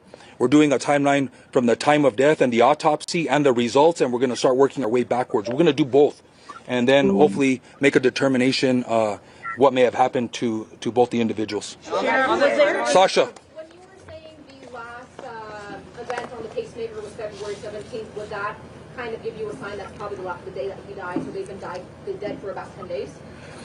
According to the pathologist, I think that is a very good assumption that was his last day of life. Sure. Is there any surveillance video? Why are the pills such important evidence? I'm sorry? The pills. Okay. The finding of the pills being such important evidence, and could that have been part of the cause of death? Well, of course, they're important evidence. These are things that I think are important for the pathologist and OMI to consider to try to make a determination what the cause and manner of death are. So all that information is collected, not just for us, but we can provide that information to the pathologist and OMI so they can try and make a determination of what the manner and cause is. And I think that's important for OMI also. Sheriff, was there any surveillance video, and is that helping you to determine what may have led up to this? That's a good question, and that question's been asked. So, I respect the Mr. Hackman's and Ms. Arakawa's regard for privacy. I think everybody here understands it. So he's saying OMI. Basically, what he's saying is that could have been a myocardial event, meaning a heart attack. So did they both have heart attacks? So that's what he's meaning by OMI. Okay. That they were very private individuals and a very private family. There is no surveillance as we know of right now in the interior of the residence or the exterior of the residence that is going to help us determine a timeline or events that happen. Weird. Sir? Tom Manson with CBS News. Have investigators been able to get into the obtained cell phones? Not at this time. We have them in our possession. Those were collected yesterday. It's going to take a process. We do have software, and we may have to reach out to other agencies for assistance to get past, if they're password protected, to get past the passwords and gain access to that information. So this is some other things it's going to take a little bit of time. Sheriff, is there any information on the dog? There are names, Nikhil McClellan from the Albuquerque Journal, there are names on prescription bottles. Do we know any idea as to who was taking any of those medications? Yeah, due to HIPAA, You're not bound by HIPAA. Okay? You're not bound by HIPAA. You're not a doctor. You're not a nurse. You're not bound by HIPAA. Stop that. Okay? So Chantel says they can trace his heart rate with the pacemaker. And they're not, only thing they're saying is the last time it registered was 217. So the full autopsy report has not been released. I doubt if we will get it until their investigation is completed. want to release who the medication was prescribed to or what the medication is. I think that's I think there's a HIPAA concern there, so I won't release that information. Sheriff, do you know the nature of the pills that were found by his wife? What were those pills there? What were they? Yeah, I think I just answered that question. I think I stated I'm not going to release the actual medication or who it was prescribed to due to HIPAA questions. Sir.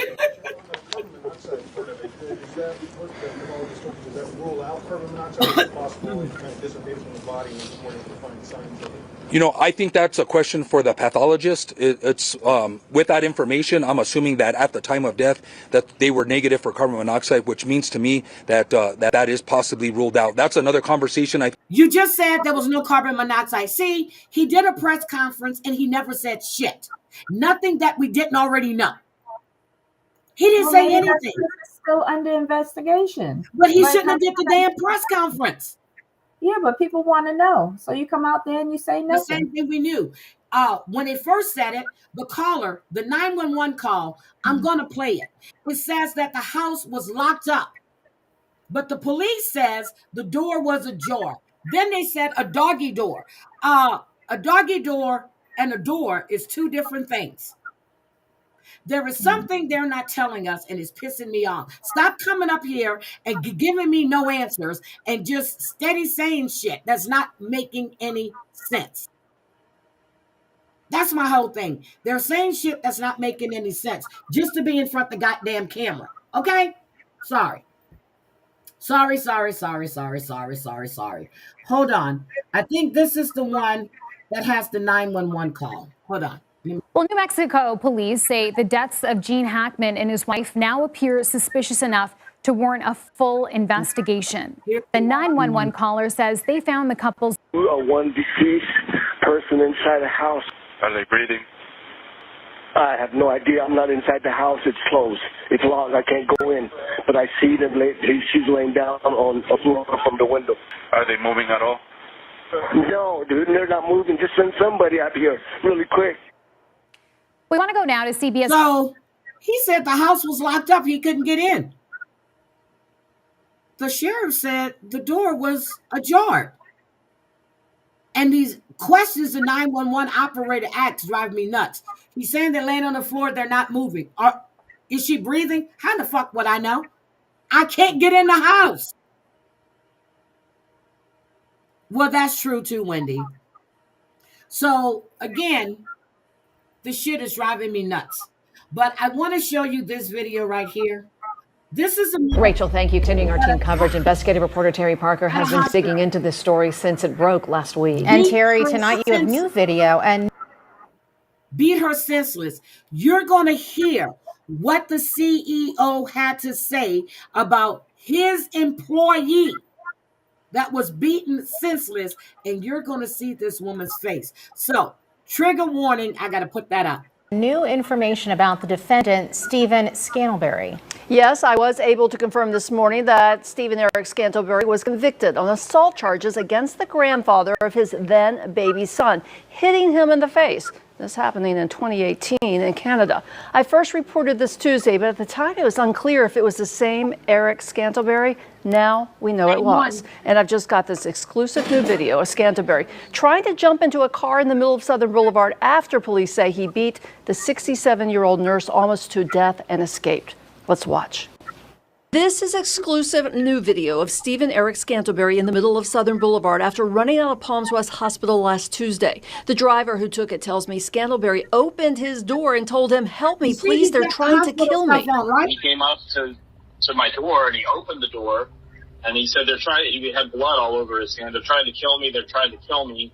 And I closed the door. He hopped on the hood of the truck and then he went around to the other side of the truck and he hopped on the door of the tractor trailer. Scantlebury had been acting paranoid for a couple of days, according to his lawyers, and checked himself into Palms West last week with reported chest pains. It was there that he was designated a Baker Act hold, admitted, and taken to the third floor. That's where police say he jumped on and savagely beat 67-year-old nurse Leela Lal, almost killing her. Lal remains on a ventilator. Look at this woman.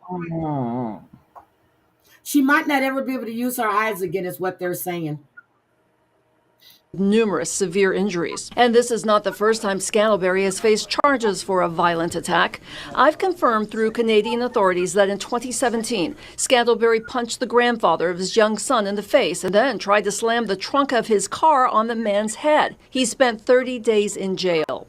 Scantlebury's parents are from Canada and he has dual citizenship there. One more reason prosecutors... Hear that? Dual citizenship.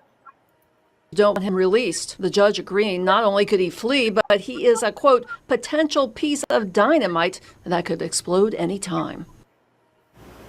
And nurses at Palms West continue to reach out, telling me they are fearful of situations like this. They have now circulated a petition with over 200 signatures, now asking for a sheriff's deputy to be stationed in the emergency room. Many hospitals do have an armed deputy there, but Palms West just uses a private security guard or an employee called a sitter to watch over potential situations. Terry Parker, WPBF 25 News. Wrong video. And our coverage of this story does not stop here. For more on the investigation into the attack, just go to WPBF.com or download our free WPBF 25 News mobile app. Wrong video. Hold on. I got to get it. You need to hear what the CEO says. Hold on. Beaton. Hold on. Nurse Beaton. The CEO says he's not concerned about her. Okay, here we go. Did he hurt somebody with the scissors? Yes. He stabbed a nurse? He went away. Frantic 911 calls describe the terrifying moments a Palm Beach nurse was brutally attacked on the job. The person... Oops, sorry. Let me go back. Look at this woman's eyes.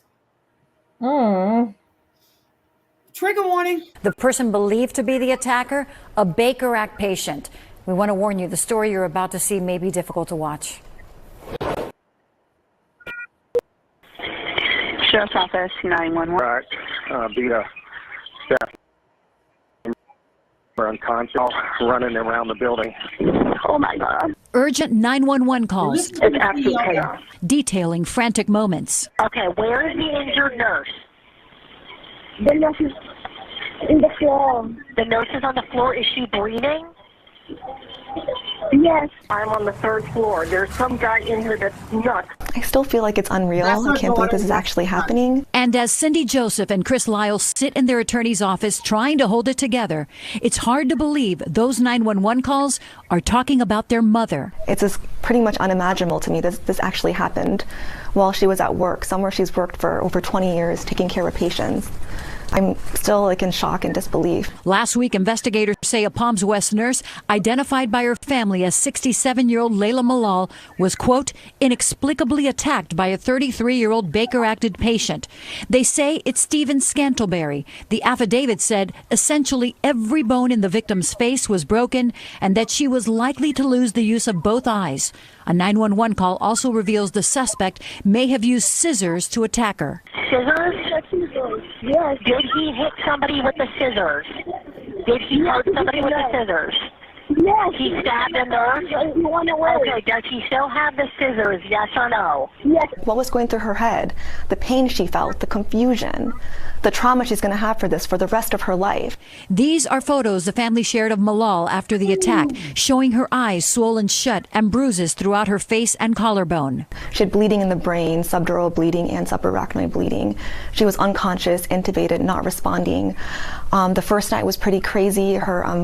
She was very unstable. Now the siblings have questions, particularly over a 911 call involving a man who identified himself to dispatchers as the Palms West CEO and what he told dispatchers about the unconscious victim. You said they assaulted the employee until they passed out? Yeah, unconscious. I'm not worried about that part. I need the Baker. Did you hear that? I'm not worried about that part. I'm worried about the Baker Act dealt with. He's not worried about the nurse. This is what he said on the 911 call. No way. And this could be nearly a fatality. I couldn't imagine how heartless that was. How could they say that they didn't care about her, or they cared more about the Baker Act patient than their own nurse who's been there with them for, 20 years? And then that comment at the end about how she's probably going to die, that really, really, really hurt me and really hit hard. Attorney Karen Terry is now representing the Loss family. They haven't yet filed suit, but Terry says she's looking at, quote, all avenues of recovery for the family, believing the hospital was negligent and had a, quote, reckless disregard for Loss safety. This absolutely could have been and should have been prevented on every level. We reached out to HCA Florida and Palms West for a response. A representative says she's working to answer questions over security, yet her children remain frustrated, angry, and fearful. I'm just so mad at the situation and sad, and my mom is everything to me. She's my biggest supporter and always there for her, always there for me. I can't imagine my life without her, and this is not fair to her. She's 67 years old. She could have retired, long time ago, but she chose to be a nurse and to keep caring for patients. She loves her job. Well, New Mexico police say go. the deaths. So that's it. So what do you say, Debbie? Welcome to Florida. That's all I got to say. I wish that family well, but welcome to Florida. They spoke their truth on that call. There's nothing you can do. They spoke their truth. Did you see what he did to her? Yes, I did. I briefly saw it, but I don't like looking at stuff like that. I know you don't. But for him to say, she's probably going to die. That's that child mother. Yeah. But again, this is how people are. This is the country that we are in.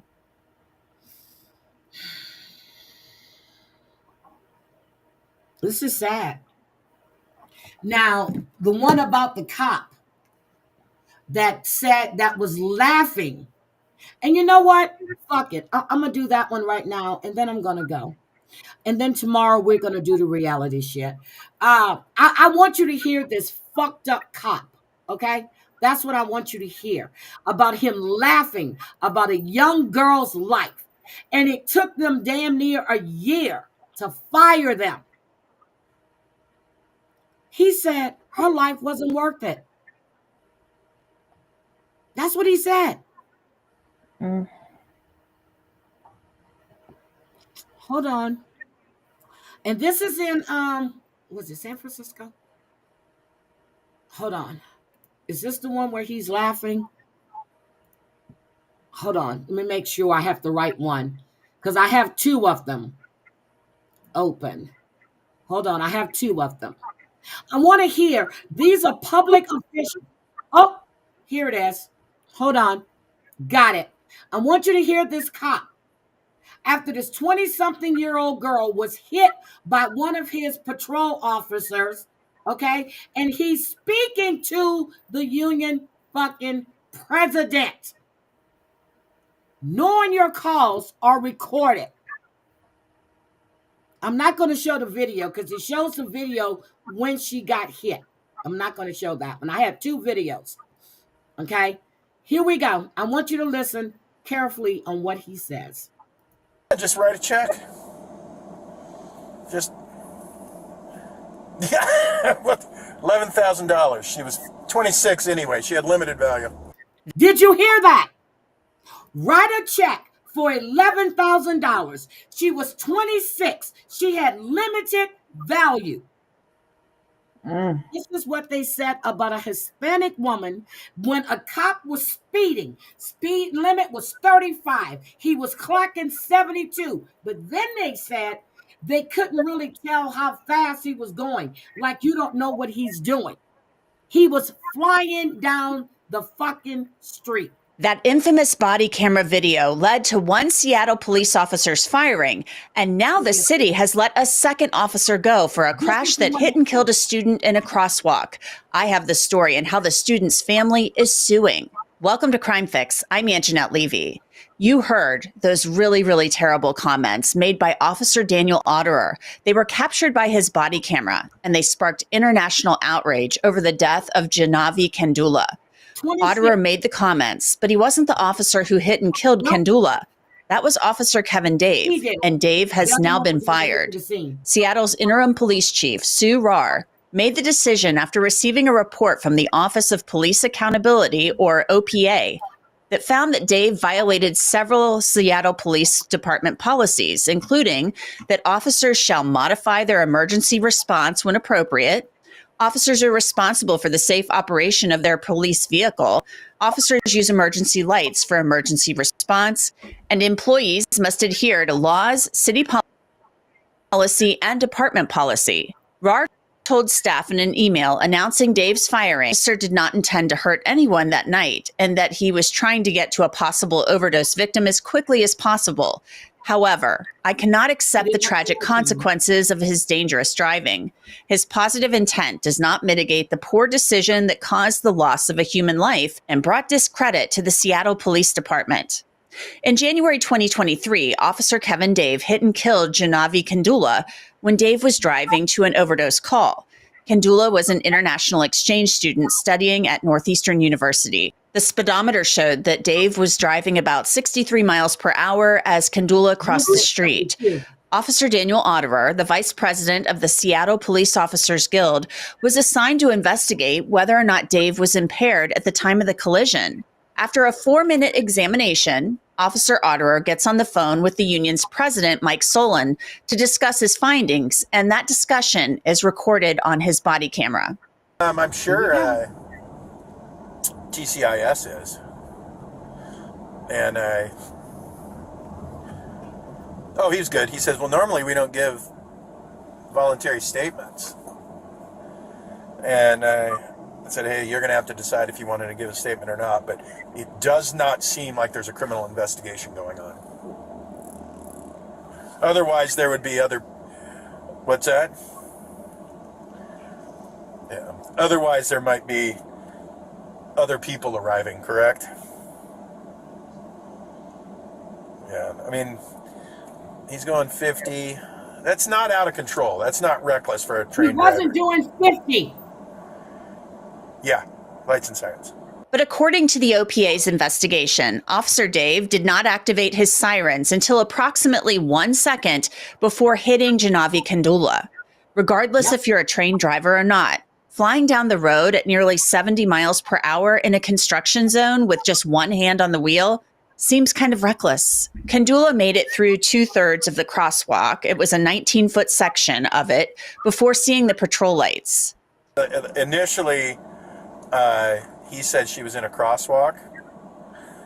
There's a witness that says no, she wasn't. But that witness could be different because she was in a crosswalk. We see it.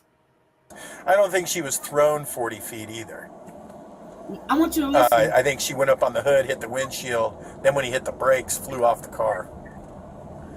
But she is dead. Oh, Jesus. And laughing? Yep. No, it's a regular person. The force from the collision caused her to fly 136. She's a regular person. Oh, but she is dead. No, she's a regular person. Feet in the air before she crashed into the roadway. 2 hours later, after Kandula was pronounced dead at Harborview Trauma Medical Center, Officer Otterer said this. Yeah, just write a check. Just, yeah, $11,000. She was 26 anyway. She had limited value. Hello?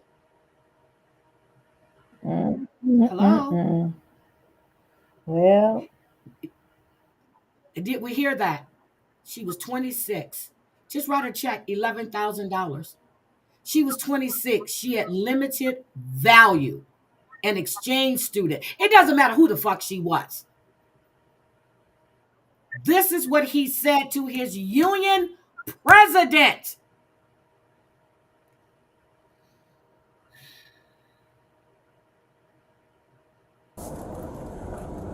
I've listened to this like 8 times. I want to tell you about Upside. It's a free app that gets you cash back on things like gas, groceries, and restaurants. This is real in Ohio, and this is just the kind of case where he would represent a plaintiff in it. So, Fanon, I want to get your first thoughts on this case. And first of all, your thoughts on the officer being fired. Well, so much to unpack. And again, thank you, Anjanette, for having me on. There's so much to unpack here. I mean, we're talking about a lawsuit that was filed, a wrongful death action, personal injury. Right. We're talking about a case against the city for negligently creating this sidewalk that led to the potential for this crash. Okay, you see her, right? She's in the crosswalk. You see it, right? Crosswalk. You see it? She's in a crosswalk.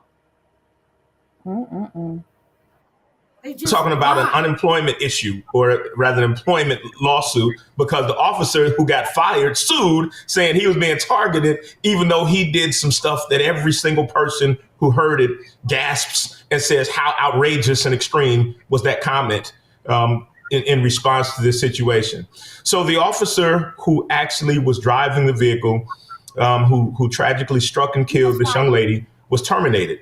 And he was terminated because, according to the independent investigation, and 2 years after the incident happened, they ruled that he had violated 4 policies that justified his termination.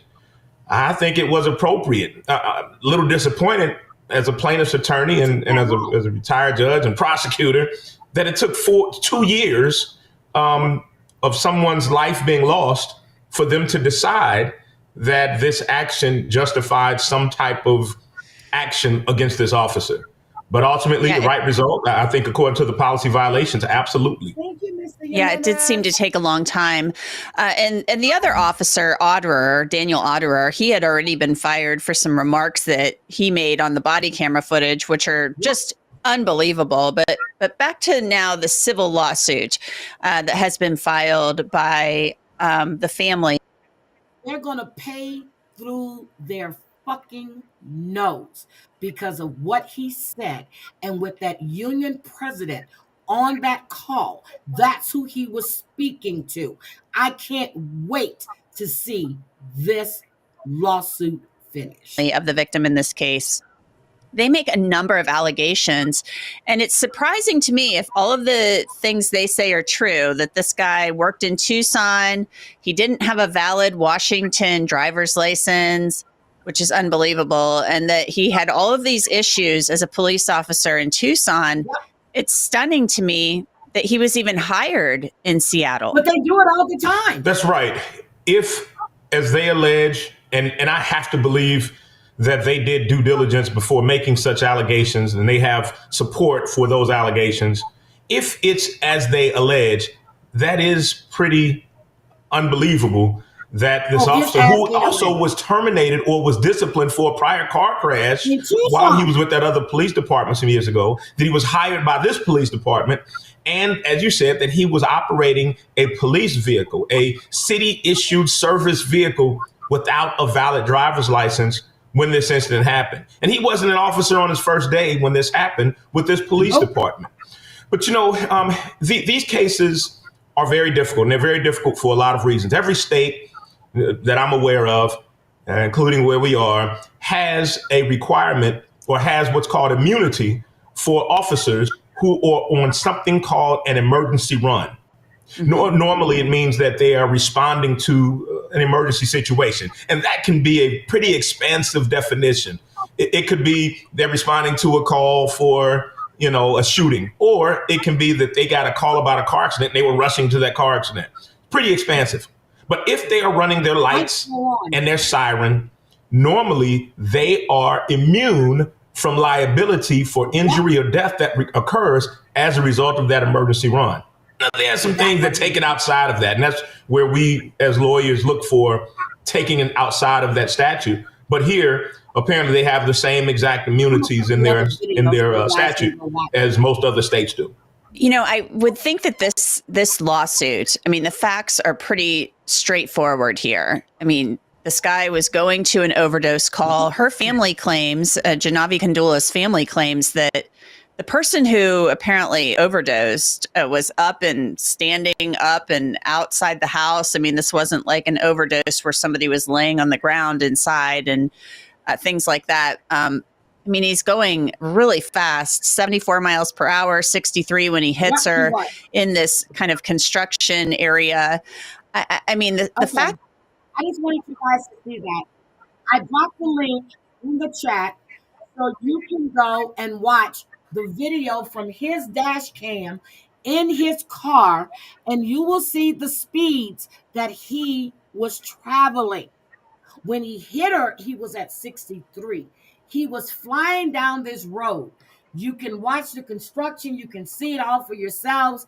And for that piece of shit to say, write a check, $11,000. She was a regular person, and she really didn't have any value. I couldn't believe that shit when I heard it. That's the video right there that I didn't show you. And I think that's the one where you actually see him hit her. So be very mindful if your heart can't take it, okay? Jesus. Because that's the one I didn't want to show. I think that's the one. If not, let me know, because I have the other link too. This is crazy. And he was speaking to the union president. They never said what happened with that union president after that was put out. Never said it. Interesting. There's always some bad apples. He said he was doing 50. He wasn't doing 50. You can see in his car he was at 72 at one point. I guess they forget that everything is being monitored. I guess they forget. Or they're just so comfortable that they'll be protected. Who knows? Yep, but did you see how he reached to turn off his body cam after he realized he was on and talking? He reached up and turned it off. That's why I feel those body cams should not, like the police officer should not be allowed to turn on or off. Nope, they shouldn't. And they're trying to change that here and in Texas. It should automatic activate. As soon as you put it on and clock in. Yep. That's what they're planning on doing. So, oh my God, we have discussed so much shit this morning. We really have. And we didn't get to do our reality, but we'll do that tomorrow because I'm not flying that damn step. Debbie. I just look, I'm sitting here, right? I'm talking. I just got a notification. A FedEx plane had to make an emergency landing. Yeah, Not that I'm flying on FedEx. I think that's the bird strike one. I saw that one. Yep, it's not that I'm flying on FedEx, but are we serious here?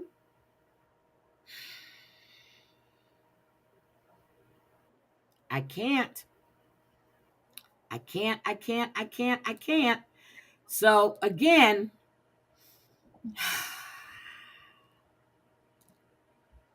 let's get this done. Let's do it.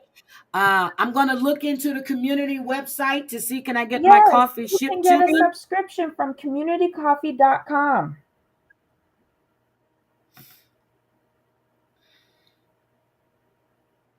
Okay. You don't have to, if you have an option if you want to get rid of Amazon and support the company directly.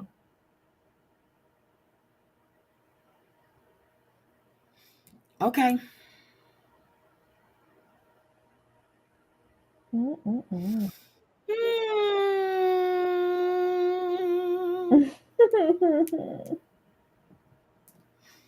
Okay, got it. All right, guys. Debbie, I have to go. Guys, thank you for joining us this morning. As a matter of fact, Debbie, talk, because I need to do something real quick. Just go ahead and talk for a minute. Okay. What can I talk about? Let's see. I already told y'all about the coconut water. I gave y'all the information on my eggs. What else? What are y'all doing today? I want to pop outside today. It's going to be like in the 80s down here. I want to get some fresh air. Might hit the Ross. Haven't been to Ross in a long time. I might hit the Ross. What other things? Oh, I've got to go to Aldi. They've got a brand new sourdough bread. I'm not a big bread person, but I do love sourdough and pumpernickel and rye bread. And they have an organic sourdough bread that's actually good for you. At Costco? No, at Aldi. Oh, okay. We don't have an Aldi's here. There's Aldi's in Texas.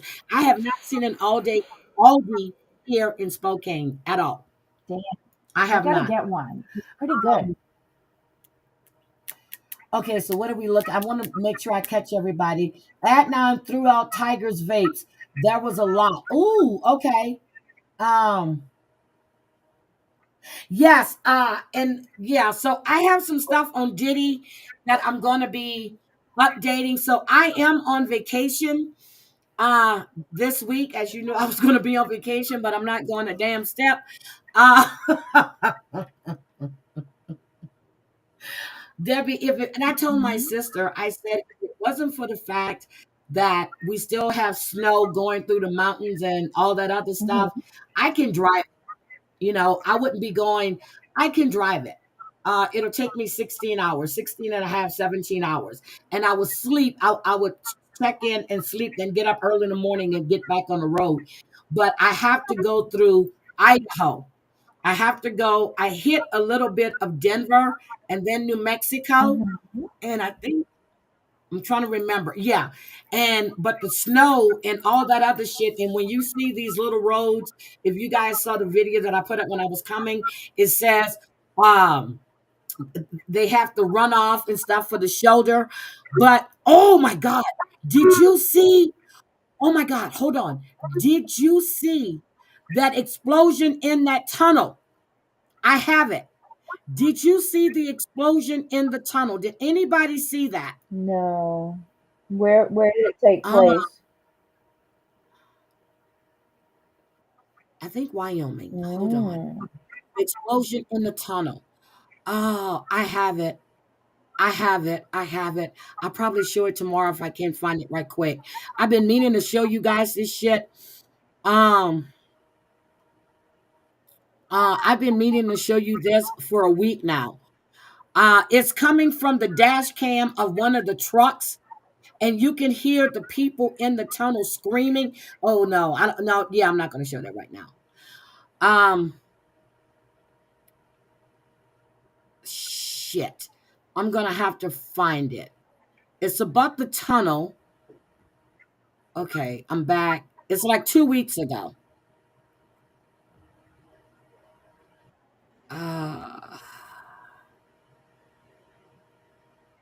Okay. Yeah, I'm going to have to find it and queue it up. But it's horrible. The black smoke. The truck driver that barely got out with his life. It's all on his dash cam. So anyway, let's see. I did want to show you one of Hackman's videos, and then so that way we can go out laughing. It's one of the new ones he just did. I hear an echo. And I think it's coming from me because it doesn't happen with you, Debbie. I don't hear it. I don't hear it. Hold on.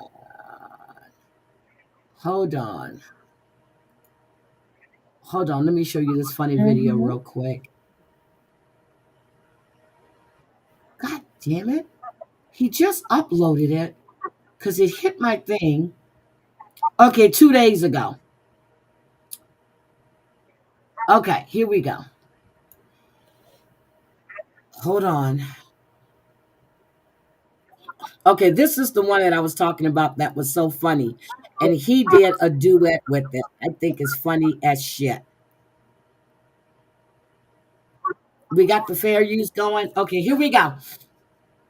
Back food stamp, Fiona. Now, what was you saying? I got a DHS letter in the mail this morning, and I just now opened it. Hell yeah. So what did it say for the one time? And somebody reported me to the state of Michigan. because I'm making money on TikTok and I drive a 2024 BMW. I mean, that is a little crazy. You getting TikTok money and driving new BMWs and stuff. But you seem a little flustered about this. How much was you getting? They have cut my food stamps from almost $4,000 a month. What? Oh my God! Jesus Christ. Down to $88 a month. That's still a lot. Hell, I see the picture back there with Dad on it with the new baby. That you got help too, girl. They are telling me if I want a review that I have to sell my car. All right. Yeah. Okay. So you're telling me if you were on welfare, food stamps, cash assistance, Section 8, yeah, you can't drive a nice car? Yeah. Hell the fuck no! What the fuck? This is what I'm talking about. These people right here. I remember when I lived in Maryland. I'm going by seafood. This bitch in there with her nails done, hair done. It's looking like who done it, and she's buying lobsters and all this shit. And that's when they had the food stamps. You know, the thing that the thing that you tear up. I'm like, the fuck out of here, and had a nice fucking car outside. Okay. These are the people I'm talking about. Or if you didn't have the new car that you had to pay the car note on and the insurance and the maintenance to upkeep it, then maybe you wouldn't need food stamps. They are forcing me to sell my brand new BMW, or I lose almost $4,000 in food stamps. That don't sound like force. That sounds like an ultimatum. You know, you can do what you want to do. And ain't nothing wrong with being on food stamps if you need it. Everybody need a leg up sometimes. And, you know, people going through transitions. But, you know, I don't know. This sounds a little different. Not only that, they have taken my cash assistance totally away. Damn, you was getting most stuff? They are telling me that Section 8 will no longer be paying 95% of my rent, only 10% of my rent. 95? Wait, send me that application. So I will have to pay a little over $400 a month now instead of $60 a month. The hell? And you complaining? Girl, you said that BMW you paid that rent up for about 7 years. Now, hell, I'm just... First of all, how did she get this fucking BMW? Okay, that's what I want to know. I know what you got to show proof of income. You know, they got to do your credit check and all. How the hell you get a 2024 BMW? Saying, hell, your rent is my utility bills. They cannot do this. They cannot make me sell my car. You right, damn it. They can't make you sell your car, and you can't make them give you $5,000 in food stamps either. Shit. Oh! They cannot cut my food stamps.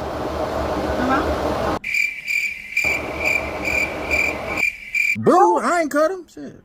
What do I do?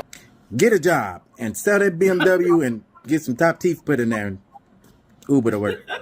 What kind of rights do I have? Well, let's see. You got the right to remain employed. Anything you do outside of that can and will be used against your pockets. I can't work, but I'm not selling my car. But I also need the $4,000 in food stamps. Well, now all I can tell you is BMW. Better make it work. I'm at a problem. Did you get it? Will no longer be paying 95% of my rent. Only 10. You gotta make it work. You complaining, girl. You sell that BMW, you pay that rent up for about 7 years. Now, hell, I'm just saying, hell, your rent is my utility bills. They cannot do this. They cannot make me sell my car. You right, damn it. They can't make you sell your car, and you can't make them give you $5,000 in food stamps either. Shit. Oh! They cannot cut my food stamps.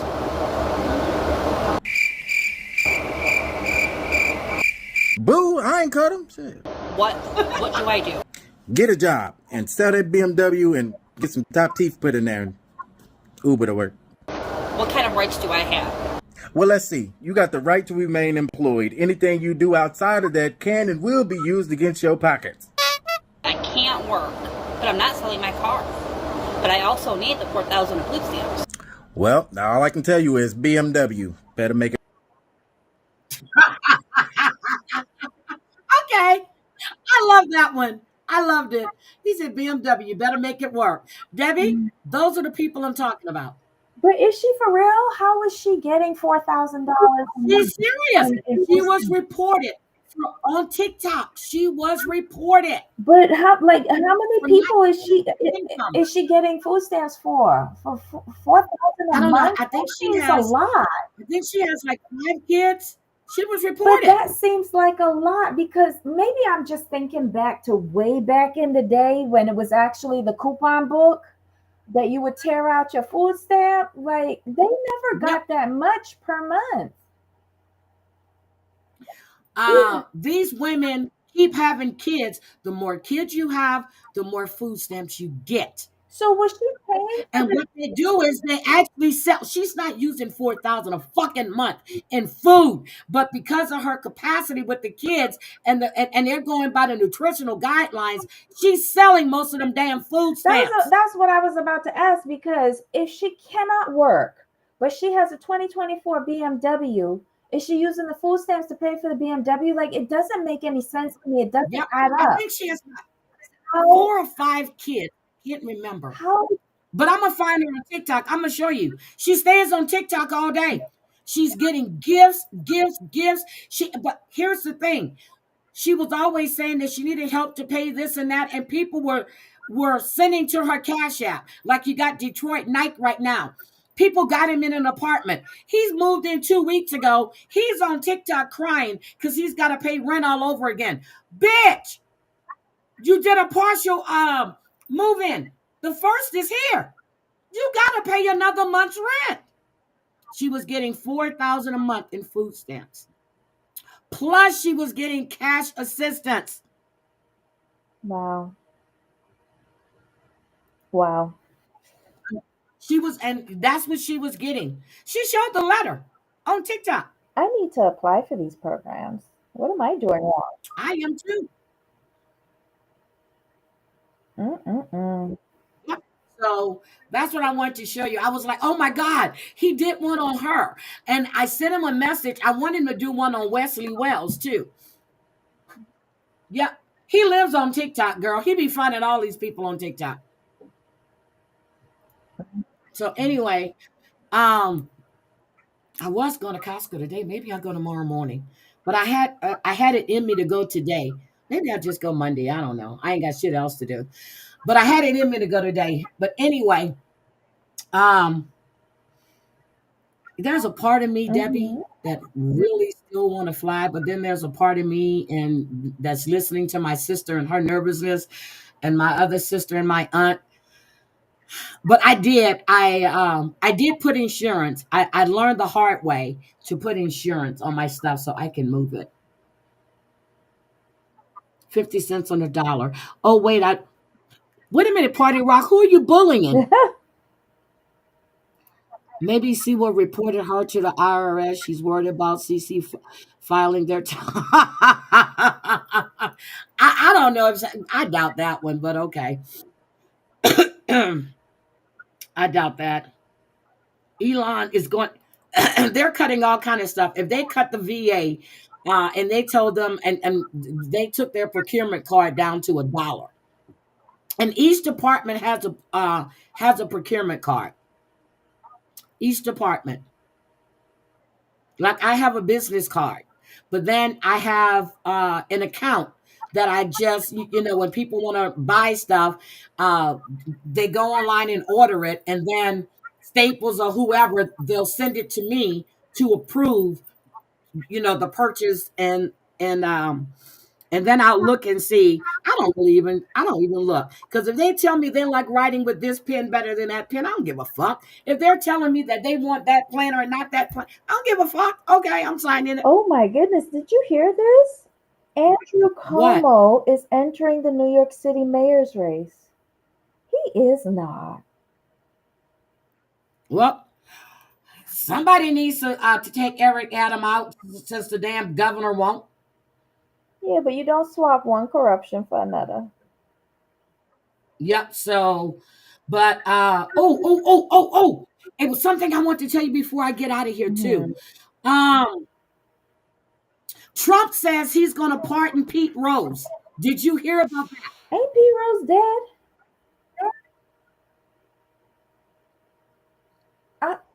He went to jail. I don't know if he's dead. But he was banned. You remember he was banned from the baseball league. I don't know if Pete Rose is dead. I don't know. Pete Rose dead. Yeah, he is Yep, dead. he died. Yep, So he died. why are we doing this? Like, there's so many other pressing things to worry about. And no I just typed it in. no But he said disrespect to the Rose he's gonna give him a posthumous pardon. Right, but no disrespect to the Rose family at all. But let me shut my mouth. Let me just shut my mouth because I don't understand anything that's going on now.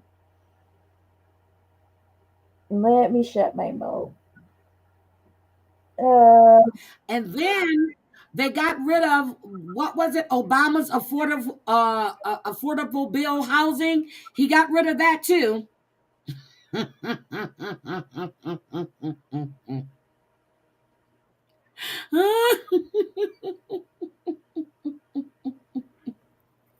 I'm done. Yeah, he died. Heidi, look at the link I sent you. Hold on. Y'all know when I'm live, I really don't be looking at links. Hold on a second. Let me go look. Let me go look. Okay. Project 25 tracker. Oh, shit. Oh, Debbie, hold on a second before we go. Let's take a look at this. And she's right. Here's the tracker. Hold on. Wait a minute. Let me put my foot up in it. Hold on. Share screen. New tab. Here we go. Here's the tracker. Remember when they said that Project 25? Now. Here's the Project 25 tracker. Oh, buy me a coffee. Oh, shit. Hold on a second. That's a reminder. Hold on. We put my barcode there. Okay. Buy me a coffee. There we go. Okay, let me go back to the tracker. So,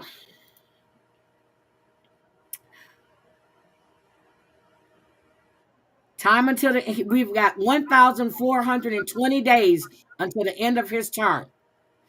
USAID, that's 100% completed. Department of State, 89% completed. Okay, here are the 9 objectives. Withdraw funding for the World Health Organization, completed. Suspend all visas to people from countries that do not accept the return of immigrants ordered deported, completed. Indefinitely curtail the U.S. RAP refugee admissions. Yep, completed. Freeze allocation of resources, foreign aid disbursements, and hiring recruiting. Completed. Reinstate the Mexico City policy banning aid to groups that even communicate about abortion services. Completed. Prohibit the flying of divisive symbols such as the rainbow flag or Black Lives Matter flag at U.S. embassies. Completed. Withdraw from the United Nations Human Rights Council. Completed. Withdraw funding for United Nations Relief and Works Agency. Completed. Withdraw from the United Nations Educational, Scientific, and Cultural Organization. Not started yet. Oh, I'm going to drop this link so we can, okay, so we have that. Let's see. Oh my God. They're right on schedule, Debbie. That's good.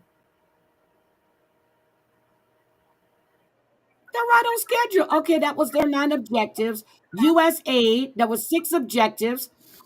Eliminate chief diversity of officer at USAID, remove DEI requirements, eliminate funding for partners that promote discriminatory DEI practices. Discriminatory. That's a damn lie. DEI is diversity, equity, and inclusion. That is not discriminatory. Sorry, it's completed. Cut budget. Completed. Rescind USAID policies that address climate change and help countries transition away from fossil fuels. Complete it. I'm done. Look, I'm just going to drop this link in the chat for everybody to go and get your tracker going. Oh my God, I can't.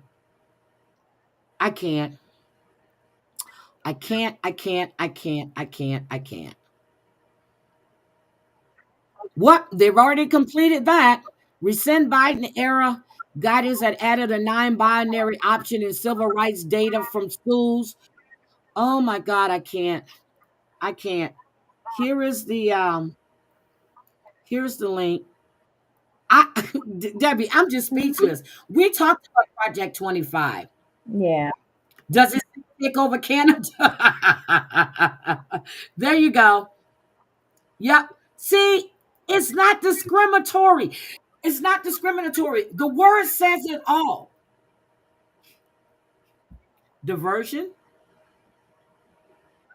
equity, inclusion.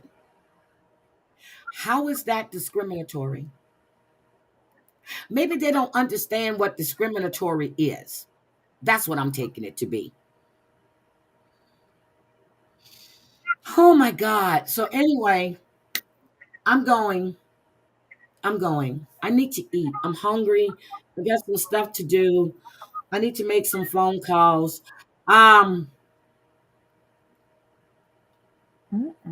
So Debbie says I'm not leaving tomorrow. You want to go live tomorrow? Yeah. You want to go live? I'm here. Yep. Okay. Let me say thank you for the super. It's not coming up. Twisted Tea. Thank you for the $5. Really appreciate it. And you are welcome in the community anytime. Gwen Branson, I love that super chat with that cheerleader jumping up and down. That is so damn cute. Thank you so much. I really, really appreciate it. You guys have a great Saturday. Cooch is doing the traders today. I think she should be doing traders today. Oh my God. I can't discuss it until Cooch discusses it because I don't want to do that. If you're into the traders, go over to Cooch and then Deal or No Deal was good too. Damn it. Okay. Love you guys. Yes, the educators are banding together. I will see you guys tomorrow morning around the same time. Be like Bambi now. Be careful in these YouTube streets. Don't get any STDs. You know. Bye, guys. See you later.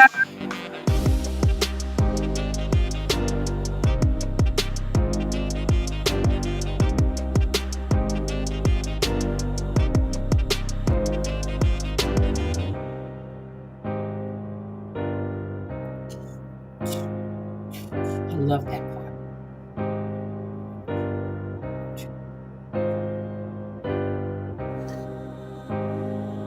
Traders piss me off too, Drea. Bye, Aesop's. Traders piss me off. But we don't know till next week who gets gone. And I hope it's Danielle. Bye, guys.